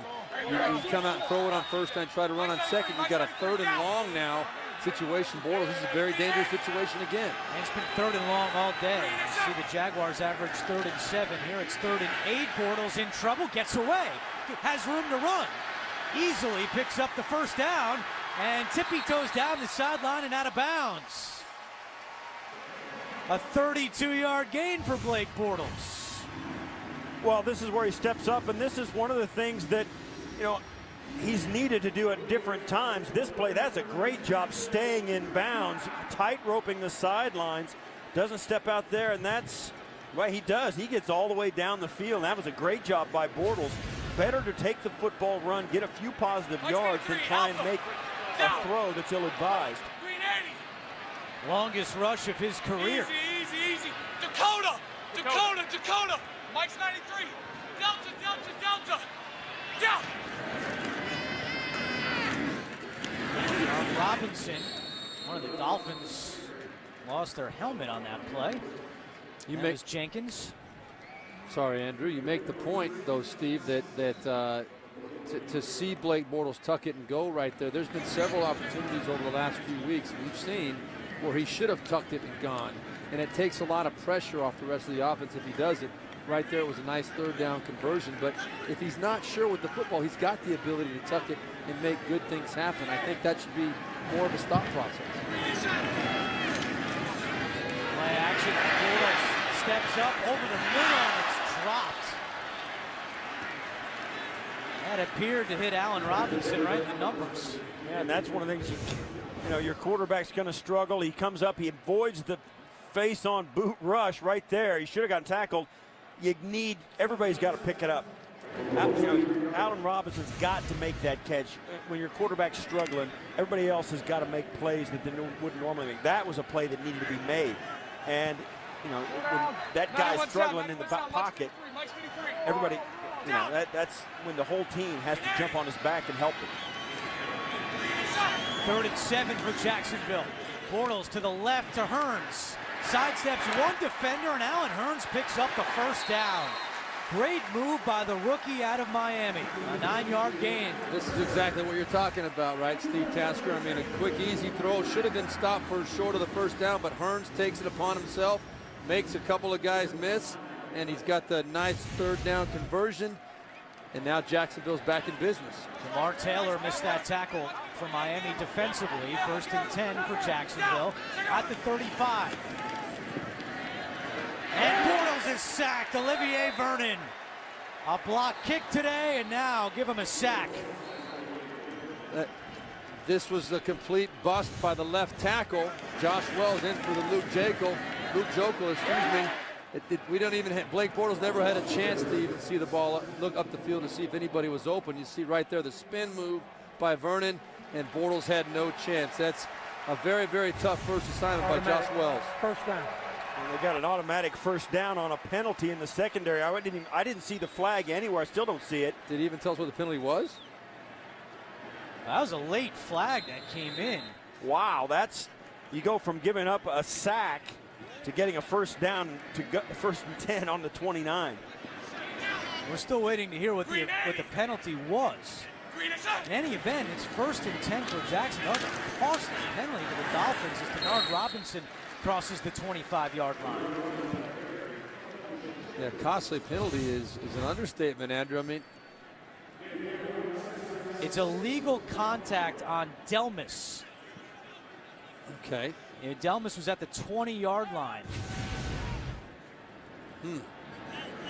Delmas, who had that pick 6, the first one today from the Miami defense, with a costly penalty there.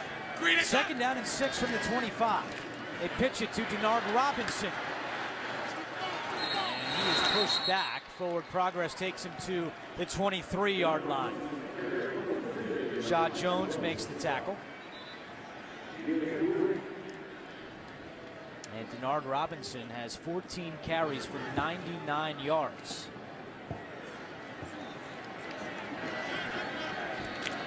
He doesn't look like a converted quarterback anymore. No. He looks like a running back.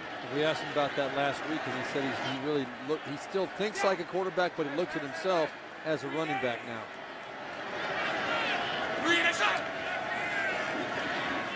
Bortles incomplete. That's a bad pass. He looked hesitant. He almost, it looked as though he almost wanted to pump fake that. He didn't throw that with confidence like we've seen him throw. As he looks out there, he saw maybe a flash right up at the end of the line of scrimmage. Maybe somebody got into his vision. You see there, yeah. Audric might have gotten into his vision. He didn't want to get it batted down or picked off. I think he just hesitated on a simple little out throw. That I have done, Andrew. I have missed an open receiver in a tough situation, and nobody feels worse than Blake Bortles does. He knows he's got to make that throw. 40-yard attempt. Josh Scobie, and right down the middle. I assume that only happened 1 or 2 times, Steve. 7:55 to go, 3rd quarter. It's 17-6, Miami.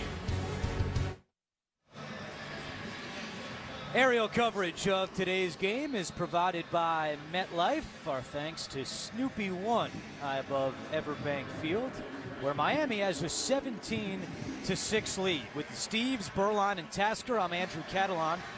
The entire CBS crew, we thank you for joining us here week 8 of the NFL on CBS. And Scobie with a touchback. Miami will start at the 20-yard line. Ryan Tannehill coming back out here on CBS. The NFL on CBS is sponsored by the all-new 2015 Acura TLX. It's that kind of thrill. And by Microsoft Surface, the official tablet of the NFL.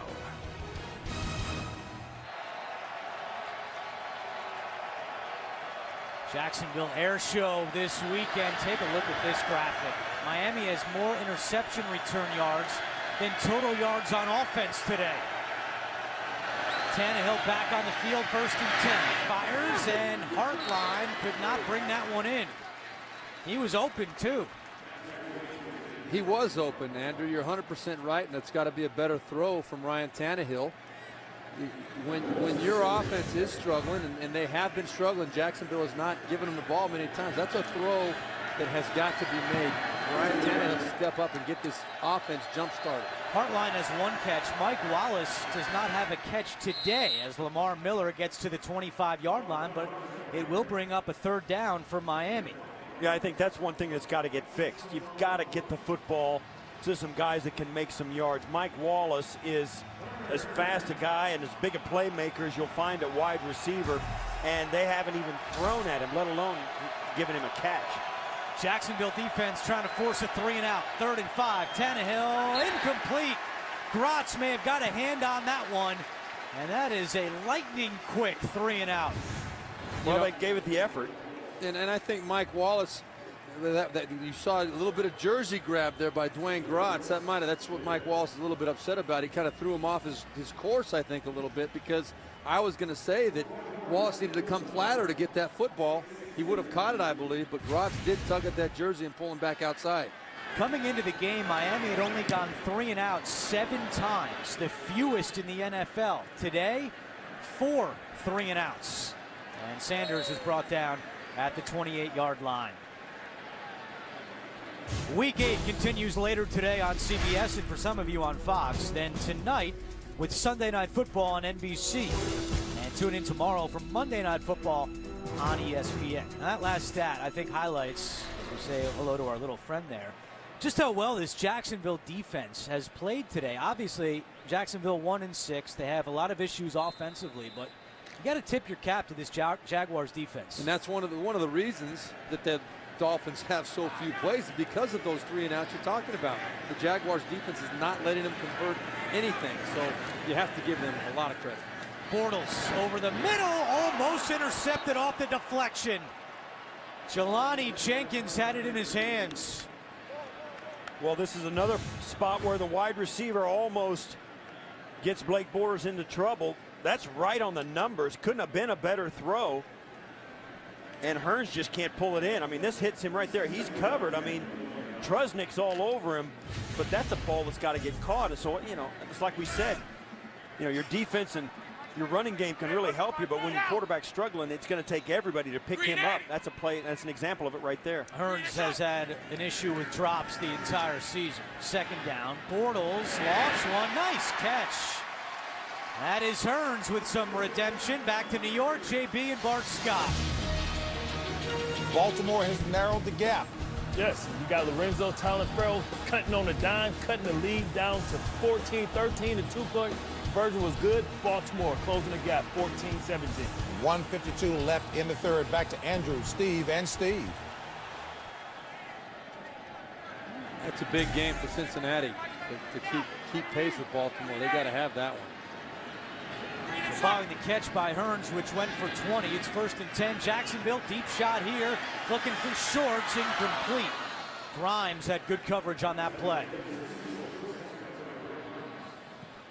I like the mentality of taking a shot. We've again seen this Jaguars team several times this year. One of the things we all agree on is they need to try and take the top off of defense a little bit better, put the ball up the field, because when you don't stretch the defense that way, they jump on all the underneath routes. It just makes all those throws so much more tight, harder to get that ball in there. You're not going to make those throws, though, until your receivers get over the top of the DBs. Right. As long as Grimes keeps that cushion, he's going to defend it. But you make a statement by throwing the ball out there anyway.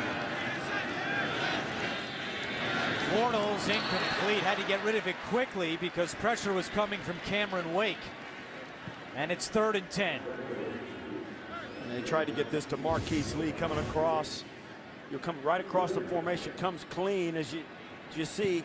He's got Jelani Jenkins trying to keep up with Lee, and that's a great mismatch. I mean, if they can hit Marquise Lee in stride, that's a big play. But Marquise Lee, the rookie, has got to see Cameron Wake running up the field. Cameron Wake running up the field and understand that ball's coming quick. He's got to get that head around. Once again, Bortles has done well in short passes, struggled on the longer passes. 3rd and 10, and he's sacked! Rashad Jones with his first sack of the season.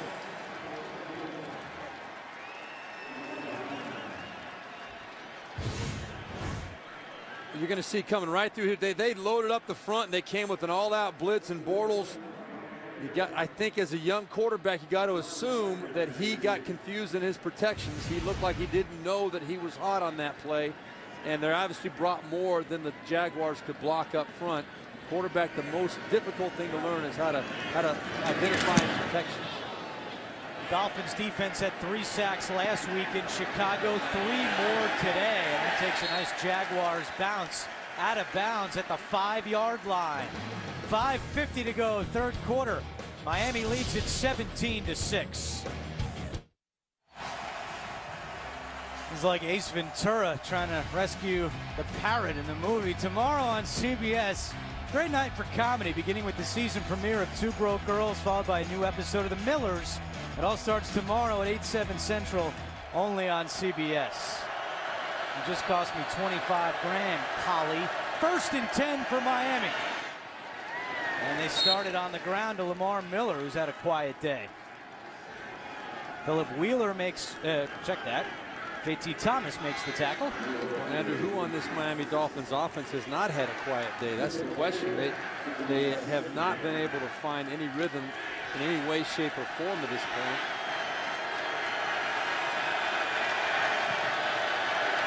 31 yards rushing today for Miami. They came in 4th in the NFL. 2nd and 6. And not much doing again. Ziggy Hood. Yeah, Miami's offensive line has 4 new starters from a year ago, and the 5th starter, which is Mike Pouncey, is playing a different position. And up until really today, and particularly on that play, they played a little bit better. Now, they did have some troubles at left guard today. Darren College gave up a couple of sacks. They replaced him with Dallas Thomas, but still, this offensive line has played much better coming into today, and today, Jacksonville front 4 is absolutely crushing them. Another 3rd down, 3rd and 7 for the Dolphins. Tannehill, and that pass is caught, but short of a 1st down, and there's a flag in the secondary. Mike Wallace got tied up with Dwayne Grotz. And let's see if that's where the penalty occurred. And it's going against Jacksonville.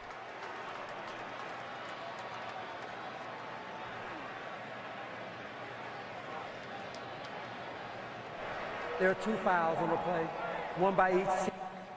Holding. Offense, number 64. Holding. Defense, number 27. Was foul set. Replay, 3rd down. Offsetting penalties, so we'll do it again. Miami penalty on Satelli. The center in his 8th year out of Hawaii. Miami just 1 out of 7 on 3rd downs today.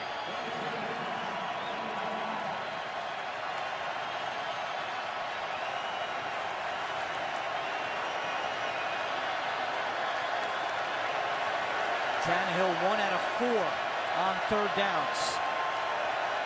Can he convert this one? 3rd and 7.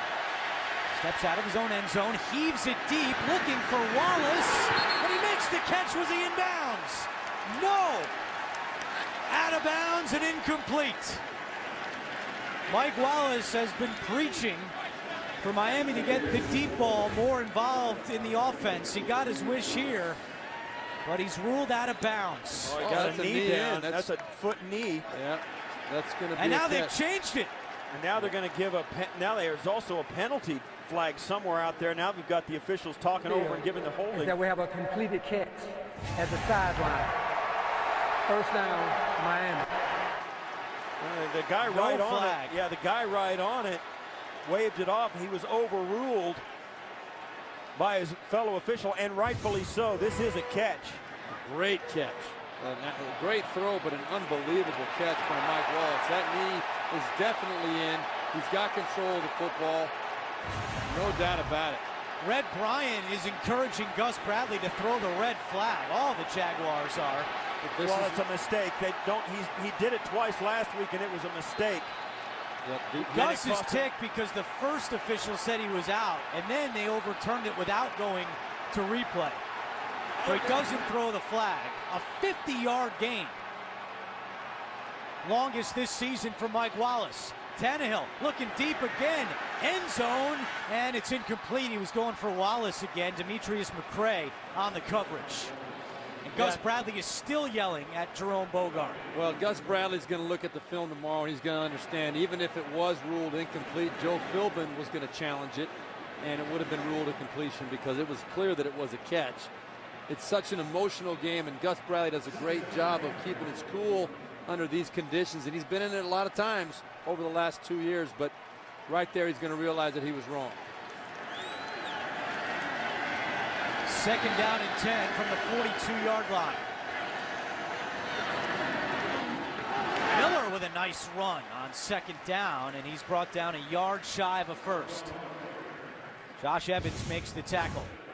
We got word from Mike Carey, our referee back in New York, who gives us the NFL referee perspective on these things, and he said that one knee definitely equals 2 feet. Well, good call on the field, which they reverse, and that again is what upset Gus Bradley. Third down and 1. Miller has the first down and more. Lamar Miller inside the 10, and he's dragged down at the 3-yard line. First and goal, Miami, after a gain of 31. Isn't it amazing, Steve, how one play, like that big play out, backed up at their own end, can spark an offense? And all of a sudden they can run the football. Ryan Tannehill all of a sudden becomes a much better quarterback. Their offensive line becomes better. Everything changes, and I think it deflated the defense of the Jaguars as well. It took the heart out of them for sure. They got back on their heels a little bit. They're frustrated, and now it's starting to be momentum swing to Miami Dolphins. 2 straight third down conversions for the Dolphins after they really struggled to start this game. End zone touchdown. Tannehill to Rashard Matthews, the first touchdown of the season for Matthews. Just a quick play fake. Gives Matthews a chance to come in, fake like he's going to block and get in on the run play, and then snap off right to the pylon. Watch as he fakes that just the other way and just escapes the formation so fast the Jaguars can't pick him up. Yeah, you see the play fake, the flow of the Jaguars defense, and Matthews just already outflanked them out there to the flat. Easy throw and catch for the Dolphins. Just the 5th catch this season for Matthews. The extra point by Sturgis is good. And Matthews now with his 3rd career touchdown. A 95-yard drive by the Dolphins. Sparked by Mike Wallace right there, the incredible catch. You see Ryan Tannehill, he steps up in the pocket, buys a little extra time. What a great throw, on the move, on the money, down the sideline, and then the presence of Mike Wallace to get that knee down. Well, and not only that, throwing that long pass inbounds so he had a chance to grab it, and then the crossover route right here, the quick release. And that turns into the quick throw for the touchdown. You could tell, and we spoke about it just before the touchdown, that defense of Jacksonville was just deflated that they let the Dolphins off the hook down in their own end. Well, Mike Wallace said this week that he wanted the Dolphins to take more deep shots, and when the Miami media relayed that message to Joe Philbin, he said, gee, what a surprise. I think Mike Wallace wants to go deep. He got his wish. And Billy Lazor told us in our meeting yesterday, we talked to him as we look at the graphic there, how many 25-plus yard receptions that Mike Wallace has. He's in pretty elite company there. But hadn't had too many this year, just 3 coming in. Right, tied for 32nd in the league. And Billy Lazor told us that there's never a matchup that Mike Wallace thinks he is not going to dominate and win, which is the quality you want to have in your wide receivers for sure. Yeah, that's going around. Yeah. That quality. And this will be a touchback by Sturgis. Tomorrow on CBS, it's a case so big, these geniuses will need some help. NCIS Los Angeles' Linda Hunt guest stars on a new Scorpion tomorrow at 9/8 Central, only CBS. Week 8 of the NFL on CBS alongside the Steves, Berline, and Tasker, and Mike Carey, our officiating expert back in New York. I'm Andrew Catalan. The two Steves looking good. 7-time Pro Bowler Steve Tasker, and Berline went to the Pro Bowl in 1999 with the Carolina Panthers. Actually the first quarterback in Jacksonville history. Finnegan showing blitz, so Bortles calls an audible.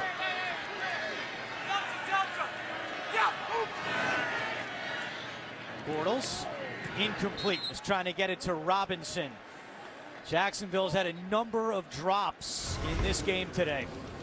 Yeah, and when you're struggling offensively and you're trying to finish off drive, which has been the key. That was the first drive of the game. It should have been a touchdown. The ball was overthrown, in my opinion, by Blake Bortles, but a lot of other miscues throughout the day, as well as poor decisions by Blake Bortles in different very, very significant situations that have led directly to points for the Dolphins. It's been a long day for them. The pitch it to Denard Robinson, and he gets away from Finnegan, but he's not as fortunate trying to get away from Vernon. Yeah, Vernon was really disciplined on this. It looked like, here, watch.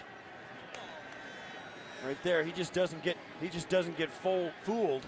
And then, of course, you know, this is the NFL. Those guys, they may look big, they can run. They can run. And Vernon chased Robinson right to the sideline. You know what it was too? It was the backside corner, Cortland Finnegan, that stepped up in there too and allowed Vernon to get over there and finish off that play. Jacksonville's been in 3rd and long the entire day. 3rd and 11 here. It's a screen to Gerhardt, and he's tripped up at the 21-yard line. Jamar Taylor coming up to make that tackle, and a 3-and-out by the Jaguars offense.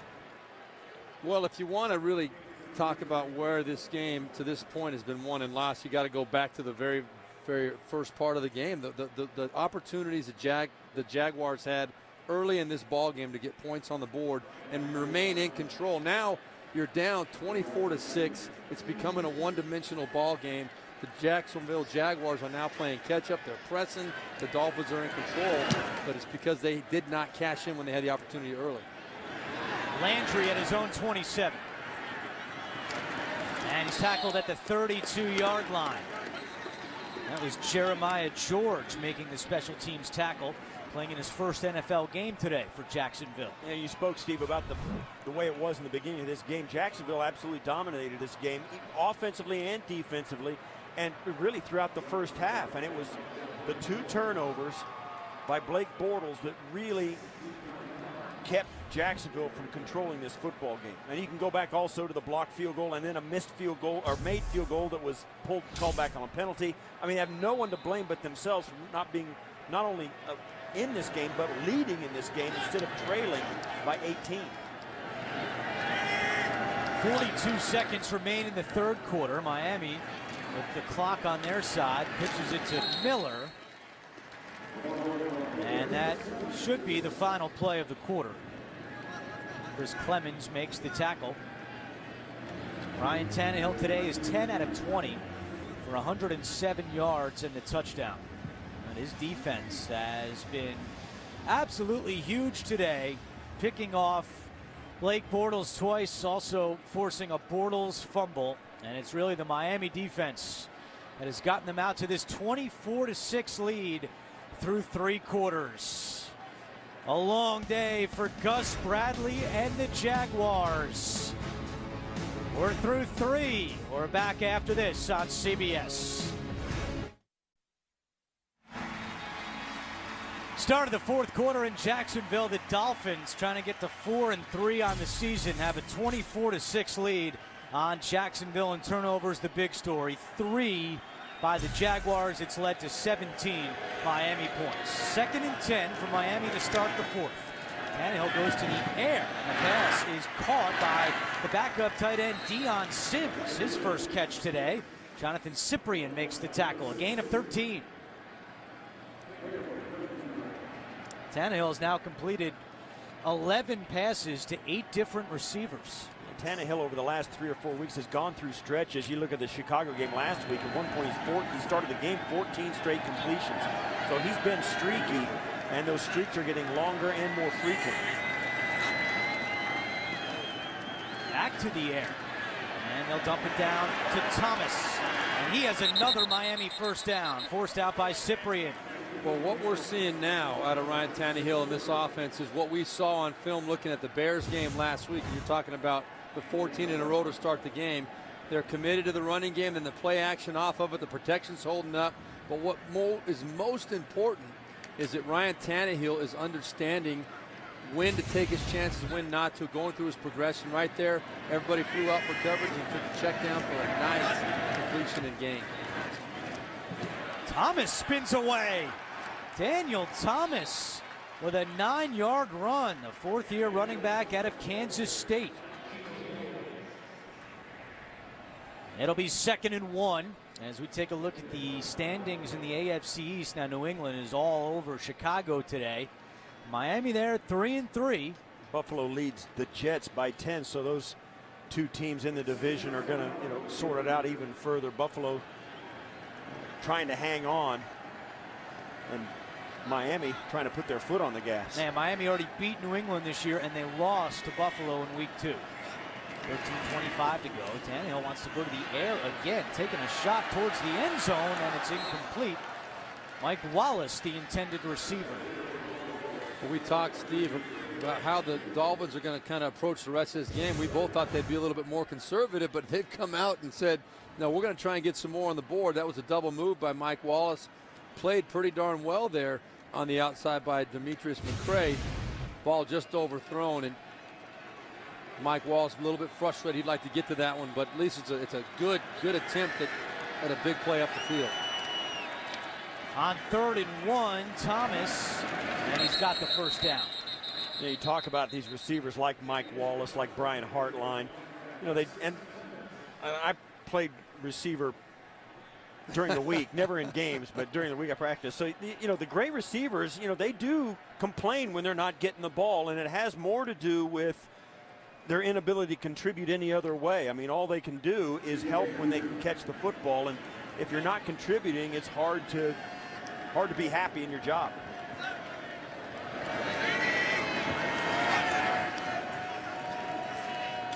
Fake it to Thomas, and the pass is caught by Brandon Gibson, his first catch today.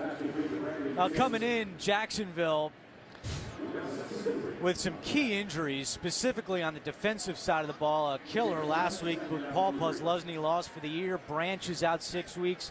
Ball is week to week. He's a starting cornerback, and Gratz started today, but he was questionable with the hip. So Jacksonville has really been shorthanded, and it hasn't really shown, to be honest with you. Their depth has been tested in this game, and their defense has done well. This one is on the offense, and Tannehill keeps it for a Miami first down. You're 100% right, Andrew. The blame for today falls solely on the shoulders of the offense. The defense has done their job. We're seeing Miami now kind of starting to get a little bit of rhythm going as this game gets more and more out of the Jaguars' control. The frustration is set in on the Jaguars side.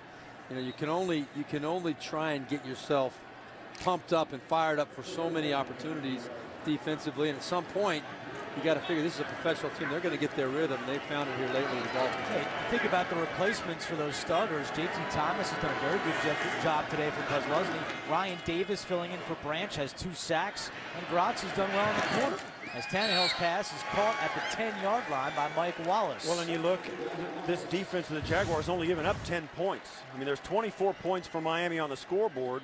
And you see here Tannehill fitting that into Wallace, which is a nice throw and a nice adjustment.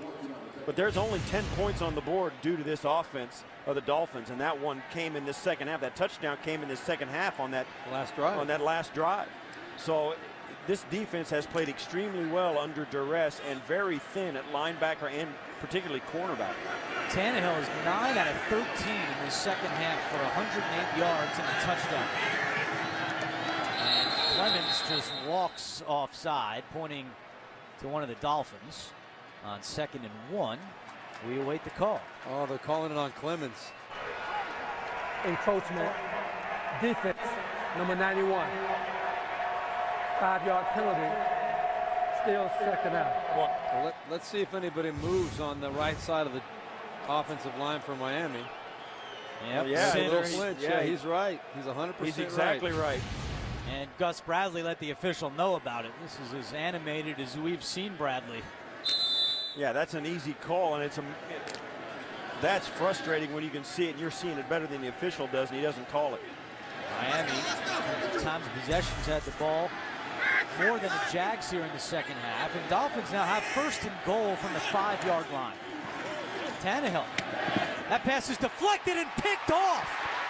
Intercepted by J.T. Thomas. Telvin Smith got a hand on it. Thomas with the pick. And you have to question the play call by the Dolphins on 1st and goal, not running the football.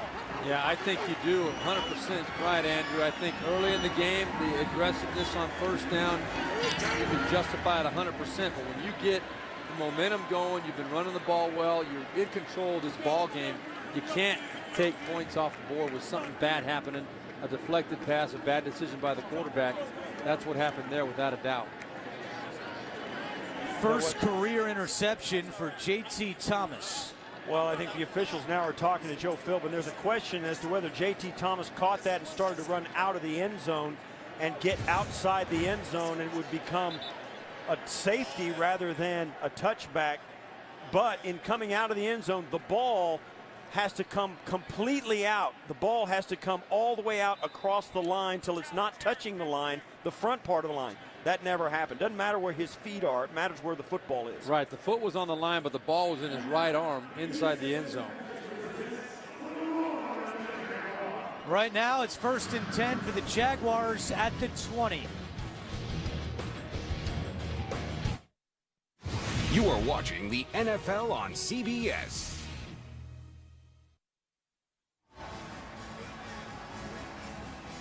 First and 10 from the 20 for the Jaguars. It is ruled a touchback. 10:16 to go after the 6th interception of the season for Ryan Tannehill.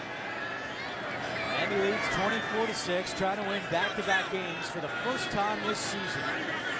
Steve, Berlon, and Tasker, I'm Andrew Catalan. We thank you for joining us for Week 8 of the NFL on CBS.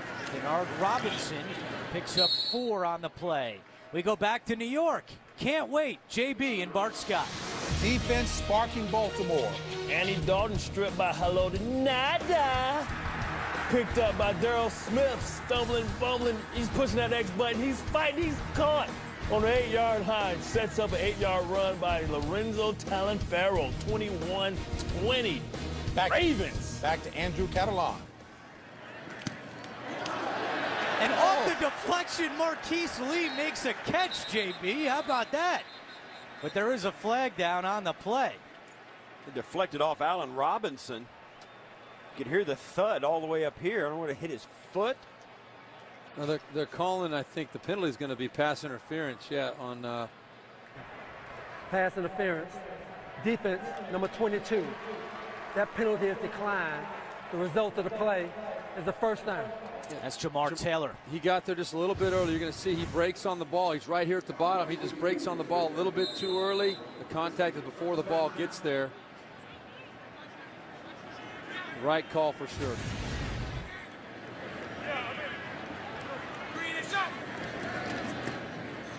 Bortles, pump fakes, now looking deep for Robinson, incomplete. It'll be 2nd down. So now, guys, there's something going on Twitter. This pigeon is trending on Twitter. He's been on the field for this entire half. Earlier we showed you Jackson DeVille, the Jaguars mascot, trying to capture it. The pigeon is too quick. He's trying to stalk that pigeon for some reason. Pigeon needs an agent. He's a cat. Ball is flying through our replays. The pigeon's everywhere. Let me spell it out for you. Cats chase birds. Did you know that? what that cat's going to do with that bird, though. Green and shot. Robinson. Ball came out late, but they're saying he was down across the 35. It'll be 3rd down. I'll tell you, with it score in this condition, I mean, you're down by 18 with 9 minutes to go. The day has gone as it's gone. I think it's important to remember. I mean, I think you're calling plays to make your offense better, not only today, but next week as well. You got to get your offense back to it. You got to hand the football off. There are certain teams, yeah, they're going to come out and they're going to spread it out and throw it every down. I think Jacksonville's doing themselves a service by not doing that. 3rd and 7, bad snap. Bortles handles it, and he can't get out of trouble. A late flag comes in. Give the sack to Shepard and Fade. Austin Pastor just absolutely Cameron Wake. Offense, number 67. That penalty is declined. The result of the play, 4th down. Cameron Wake came right off the edge, and he was going to hit Blake Bortles quick. Right up here, Cameron Wake goes around Pastor. He grabs him and then continues to hold him and just throws him to the ground as Bortles bobbles the snap. So it's 4th and 12. Anger kicks it away from the pigeon. Landry at the 15. Nice of Anger to keep that one away from our friend who has been out on this field the entire second half. Now he moves a little bit. Intimidated by the Dolphins. We're back in a minute.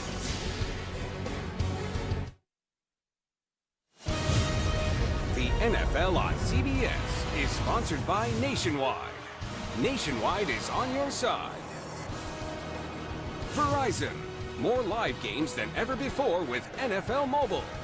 And by Chili's, where fresh is happening now.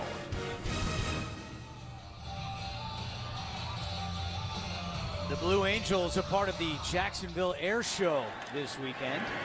8:20 to go, 4th quarter. Miami with a 24-6 lead, and Lamar Miller on the carry for the Dolphins as they try to work some clock here and walk away with their 2nd straight win.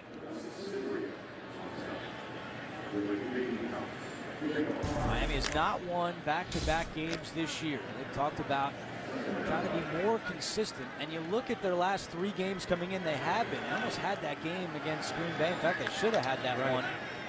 They're playing good football since that 1-2 start. And it throws, and it's caught. This is Landry with nice moves, still going. A 1st down for Jarvis Landry. Very nice play by the rookie, who's really starting to look more and more comfortable each and every week. Had 10 catches the previous 2 weeks coming into this game.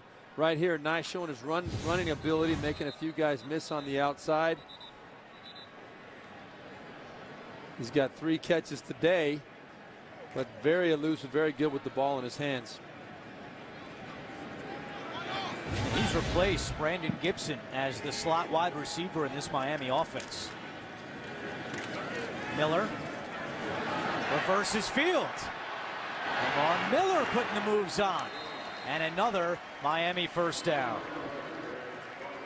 Well, this week, Thursday Night Football moves to NFL Network with an NFC South clash between the Saints and Panthers. Thursday, 8 p.m. Eastern, live on NFL Network. So a 1st down run by Lamar Miller. Clock continues to tick. 6:35 to go. And Jacksonville with just the 2 field goals today. This Miami defense has forced 3 turnovers and held Jacksonville out of the end zone. And held a throw on 1st down, and that is nearly intercepted. And now a flag is down on the field in the secondary.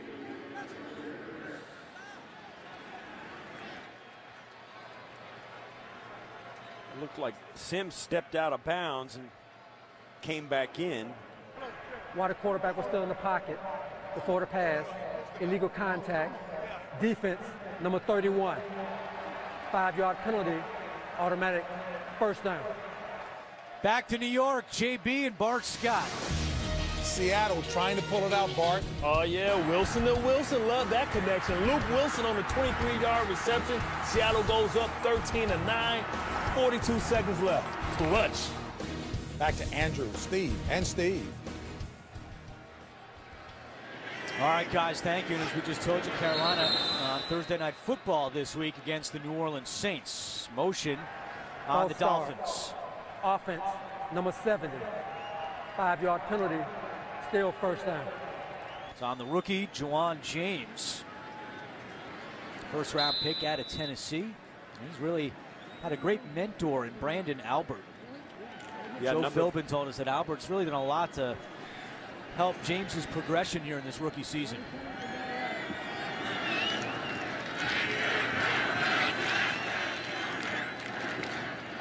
Thomas running right. And he's tripped up. Cyprian with another tackle for the Jaguars defensively.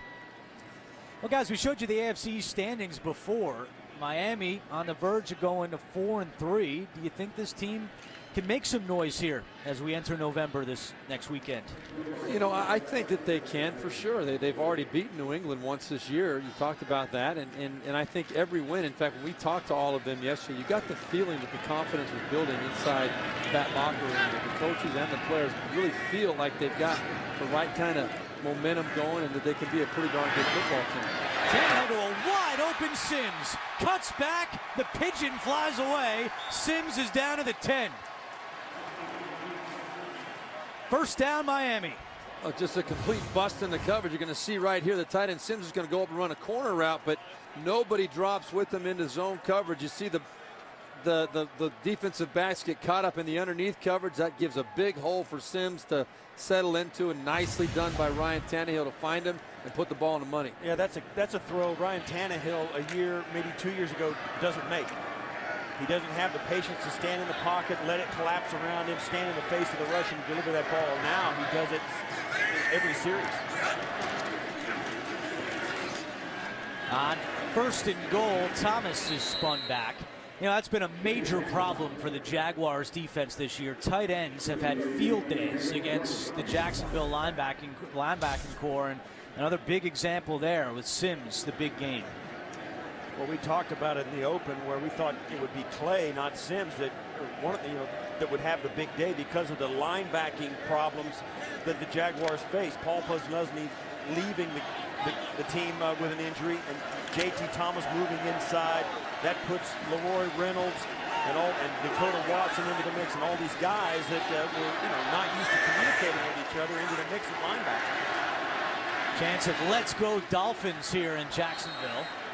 And it'll be third down and goal for Miami. Coming up after the game, time permitting, the NFL Today update presented by LGG3. Join JB, Tony, Bart, Boomer, and Coach Cower for all the latest NFL scores and highlights. Jacksonville has called a timeout with 4:08 to go. They have 2 timeouts remaining. The way this game has ended here in the second half, Miami will feel much better about things moving forward. As we spoke about, they'd only scored 10 points as an offense up until this second half, and they didn't look good even in scoring the 10 points until they finally put that long drive together. Now they can leave this game knowing they actually got it together, found their legs, put a couple of nice drives together, made some good throws, and their running game complemented their passing game. So much better here in the second half. But if this game would have ended 7-3 at halftime, Miami might have won the game, but they wouldn't have felt very good about the way they played. Well, the first half, Miami had 56 yards of offense. In the second half, 237 for the Dolphins. There you see it.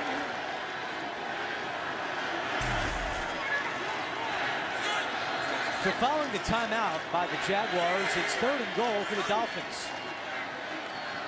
Tannehill, good protection. Throws incomplete.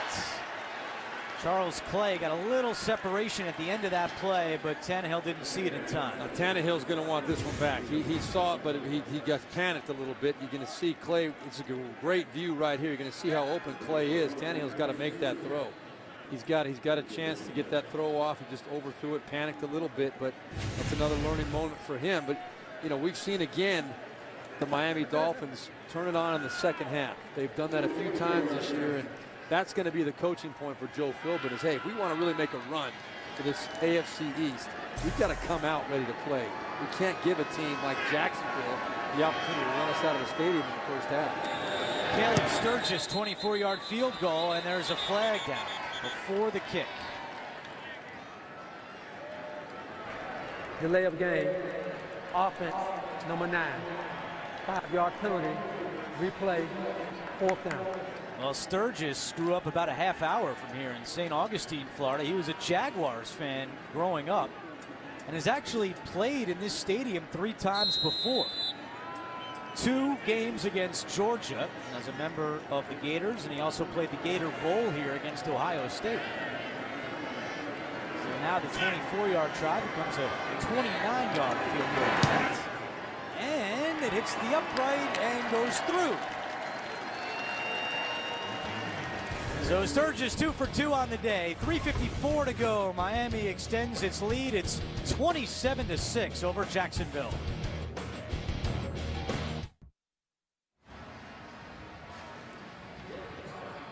.354 to go, fourth quarter. Miami has a 27-6 lead on Jacksonville. Jordan Todman back deep to receive this kickoff from Sturgis. And Sturgis sends it through the end zone. Jacksonville offense coming back out here late fourth quarter. The NFL on CBS is sponsored by Bud Light, who reminds fans to stay in the game and drink responsibly. And by Subway Restaurants. Subway. Train hard, eat fresh.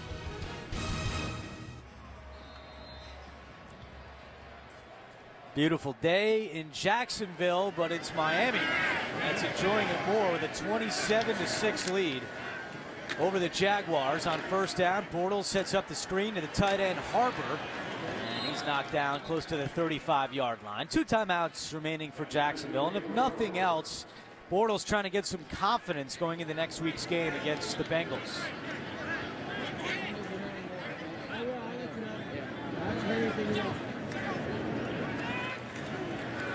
Another screen, it's deflected. Todman makes the catch off the deflection, but he picks up only 2 on the play. Chris McCain with the deflection. And we're going to see the batted ball and the screen pass, but that you hit it exactly right, Andrew. The key for Bortles here at this point, and Gus Bradley will emphasize this, is to keep competing. Keep trying to make it happen. Keep learning. Try and find some good things to happen before this game ends, and you can build on that. That ball is caught, and just maybe a hair short of a first down. Jonathan Freeney makes the tackle. You can learn a lot of good football in the fourth quarter of some bad football games, and that's what Blake Bortles is facing now. But he's got to stay focused. Todman picks up the first down across midfield and into Miami territory, 2:40 and counting. Jaguars have not won home games in consecutive weeks since November of 2007. The 18-point win a week ago against the Browns. Not able to follow that up today. Free play, Bortles to a wide open Robinson. Touchdown, Jacksonville. There is a flag down, but it appeared to be against Miami. Offside. Defense, number 58. That penalty is declined. The result of the play, touchdown. And you said it on the call, Andrew. This was a free play. Bortles knew it. It was a heads-up play. Took the shot down the field. And, of course, Allen Robinson comes wide open. Steps up in the pocket. He knows he's going to take a home run when he sees the player jump into the neutral zone. And it ends up in the touchdown. And it was a complete bust in the coverage. You saw Michael Thomas looking as though he was expecting safety help over the top, and it just did not happen. Bortles more than happy to try and take advantage of that, and that's the kind of thing we're talking about, to compete and try and find some positive plays. As long as there's time on the clock, just keep fighting your guts out and see what you can come up with. Second touchdown for Allen Robinson, the rookie out of Penn State. And the extra point makes it 27-13. Well, on that last drive, you saw the rookie Chris McCain for the Dolphins knock down or deflect a Bortles pass. Check this out. 2 hours before the game, McCain has made this a pregame tradition. He never went to an NFL game as a kid. So now what he does is he tries to make it a special day for some lucky fan each and every week. He comes onto the field and just picks a random fan out of the stands, brings the kid down on the field, walks around with him, had a little race with him down the sideline, and he says he just wants to do it to make it a special memory for a young fan. And you know what? That fan is never going to forget that. And neither will his parents. How cool is that? It's a great gesture. So many people have, seen games on television, some of them from the stands. It's a whole different world when you step down on that grass and get a load of how big those guys are and how cool it is to look up at the stadium instead of down at the field. Undrafted rookie out of Cal. 1 sack on the season, but he's already made memories for a whole bunch of fans this year. All right, so now Jacksonville sets up for an onside kick with 2:19 to go. Josh Scobie. High bounce. Ball is still out. And no signal yet. You can only imagine what's going on at the bottom of the pile right now. And now they're indicating it's Miami football. Trust me, Andrew, you don't want to know what's going on. It's everything you imagined it would be. And worse. It's very traumatic being in those piles. Another look at this high hop. It was a good onside kick by Scobie. Perfectly executed. Hartline tries to bat it out of bounds, which Down, an animated Gus Bradley, and a new star, the Pigeon. 3rd and 11. Tannehill keeps it himself on the read option down the sideline. Ryan Tannehill makes the smart move and goes down. But a first down for Miami, and that could pretty much seal it. that is as good a play as Tannehill has made all day, and he ends it off with a great decision there to keep the football, get to the sideline, and then another great decision, staying in bounds and just sliding on the turf, avoiding the hit. And that gives them an opportunity to get down close and run this clock out. How about this? Ryan Tannehill now has a run of 30 yards or more in 3 straight games. The last quarterback to do that, Michael Vick, back in 2004. Jaguars not using that final timeout. And Miami can just run this out now. Yeah, the Gus Bradley holding out hope that they could get the stop, but on the 3rd and 11, they convert the first down, and that the math is just not there. They can run out the clock. Don't forget, coming up next on CBS, some of you will see Indianapolis visit Pittsburgh. Others will get to see the Raiders take on the Browns. Well, we talk about Joe Philbin and what he does and what he takes from this game and how his team is moving in the right direction. If you're Gus Bradley, you sit there and you say, you know what? We have to find a way to find a positive out of this experience. We've got to convince our team that we had this game to win. We're not that far from winning this ball game if we take advantage of the opportunity in the first half. They let it slip away. Hopefully they learn from it and take advantage of it next time. They've proven to themselves that it's in them to get out on these teams and compete, and they had this game in hand in the first half. So if they can muster that up and put that together with another half just like it, the Jacksonville team is going to be right where it wants to be. They really are not that far off. I mean, they're 1-7 now, but this is a team that's getting close to winning ball games. Miami wins its 2nd straight, 27-13 over the Jaguars. For Steve Tasker, Steve Berline, our entire crew, this is Andrew Catalon saying so long from Jacksonville. Coming up, the NFL Today Update presented by LGG3. We'll take it to New York for all the scores and highlights after this.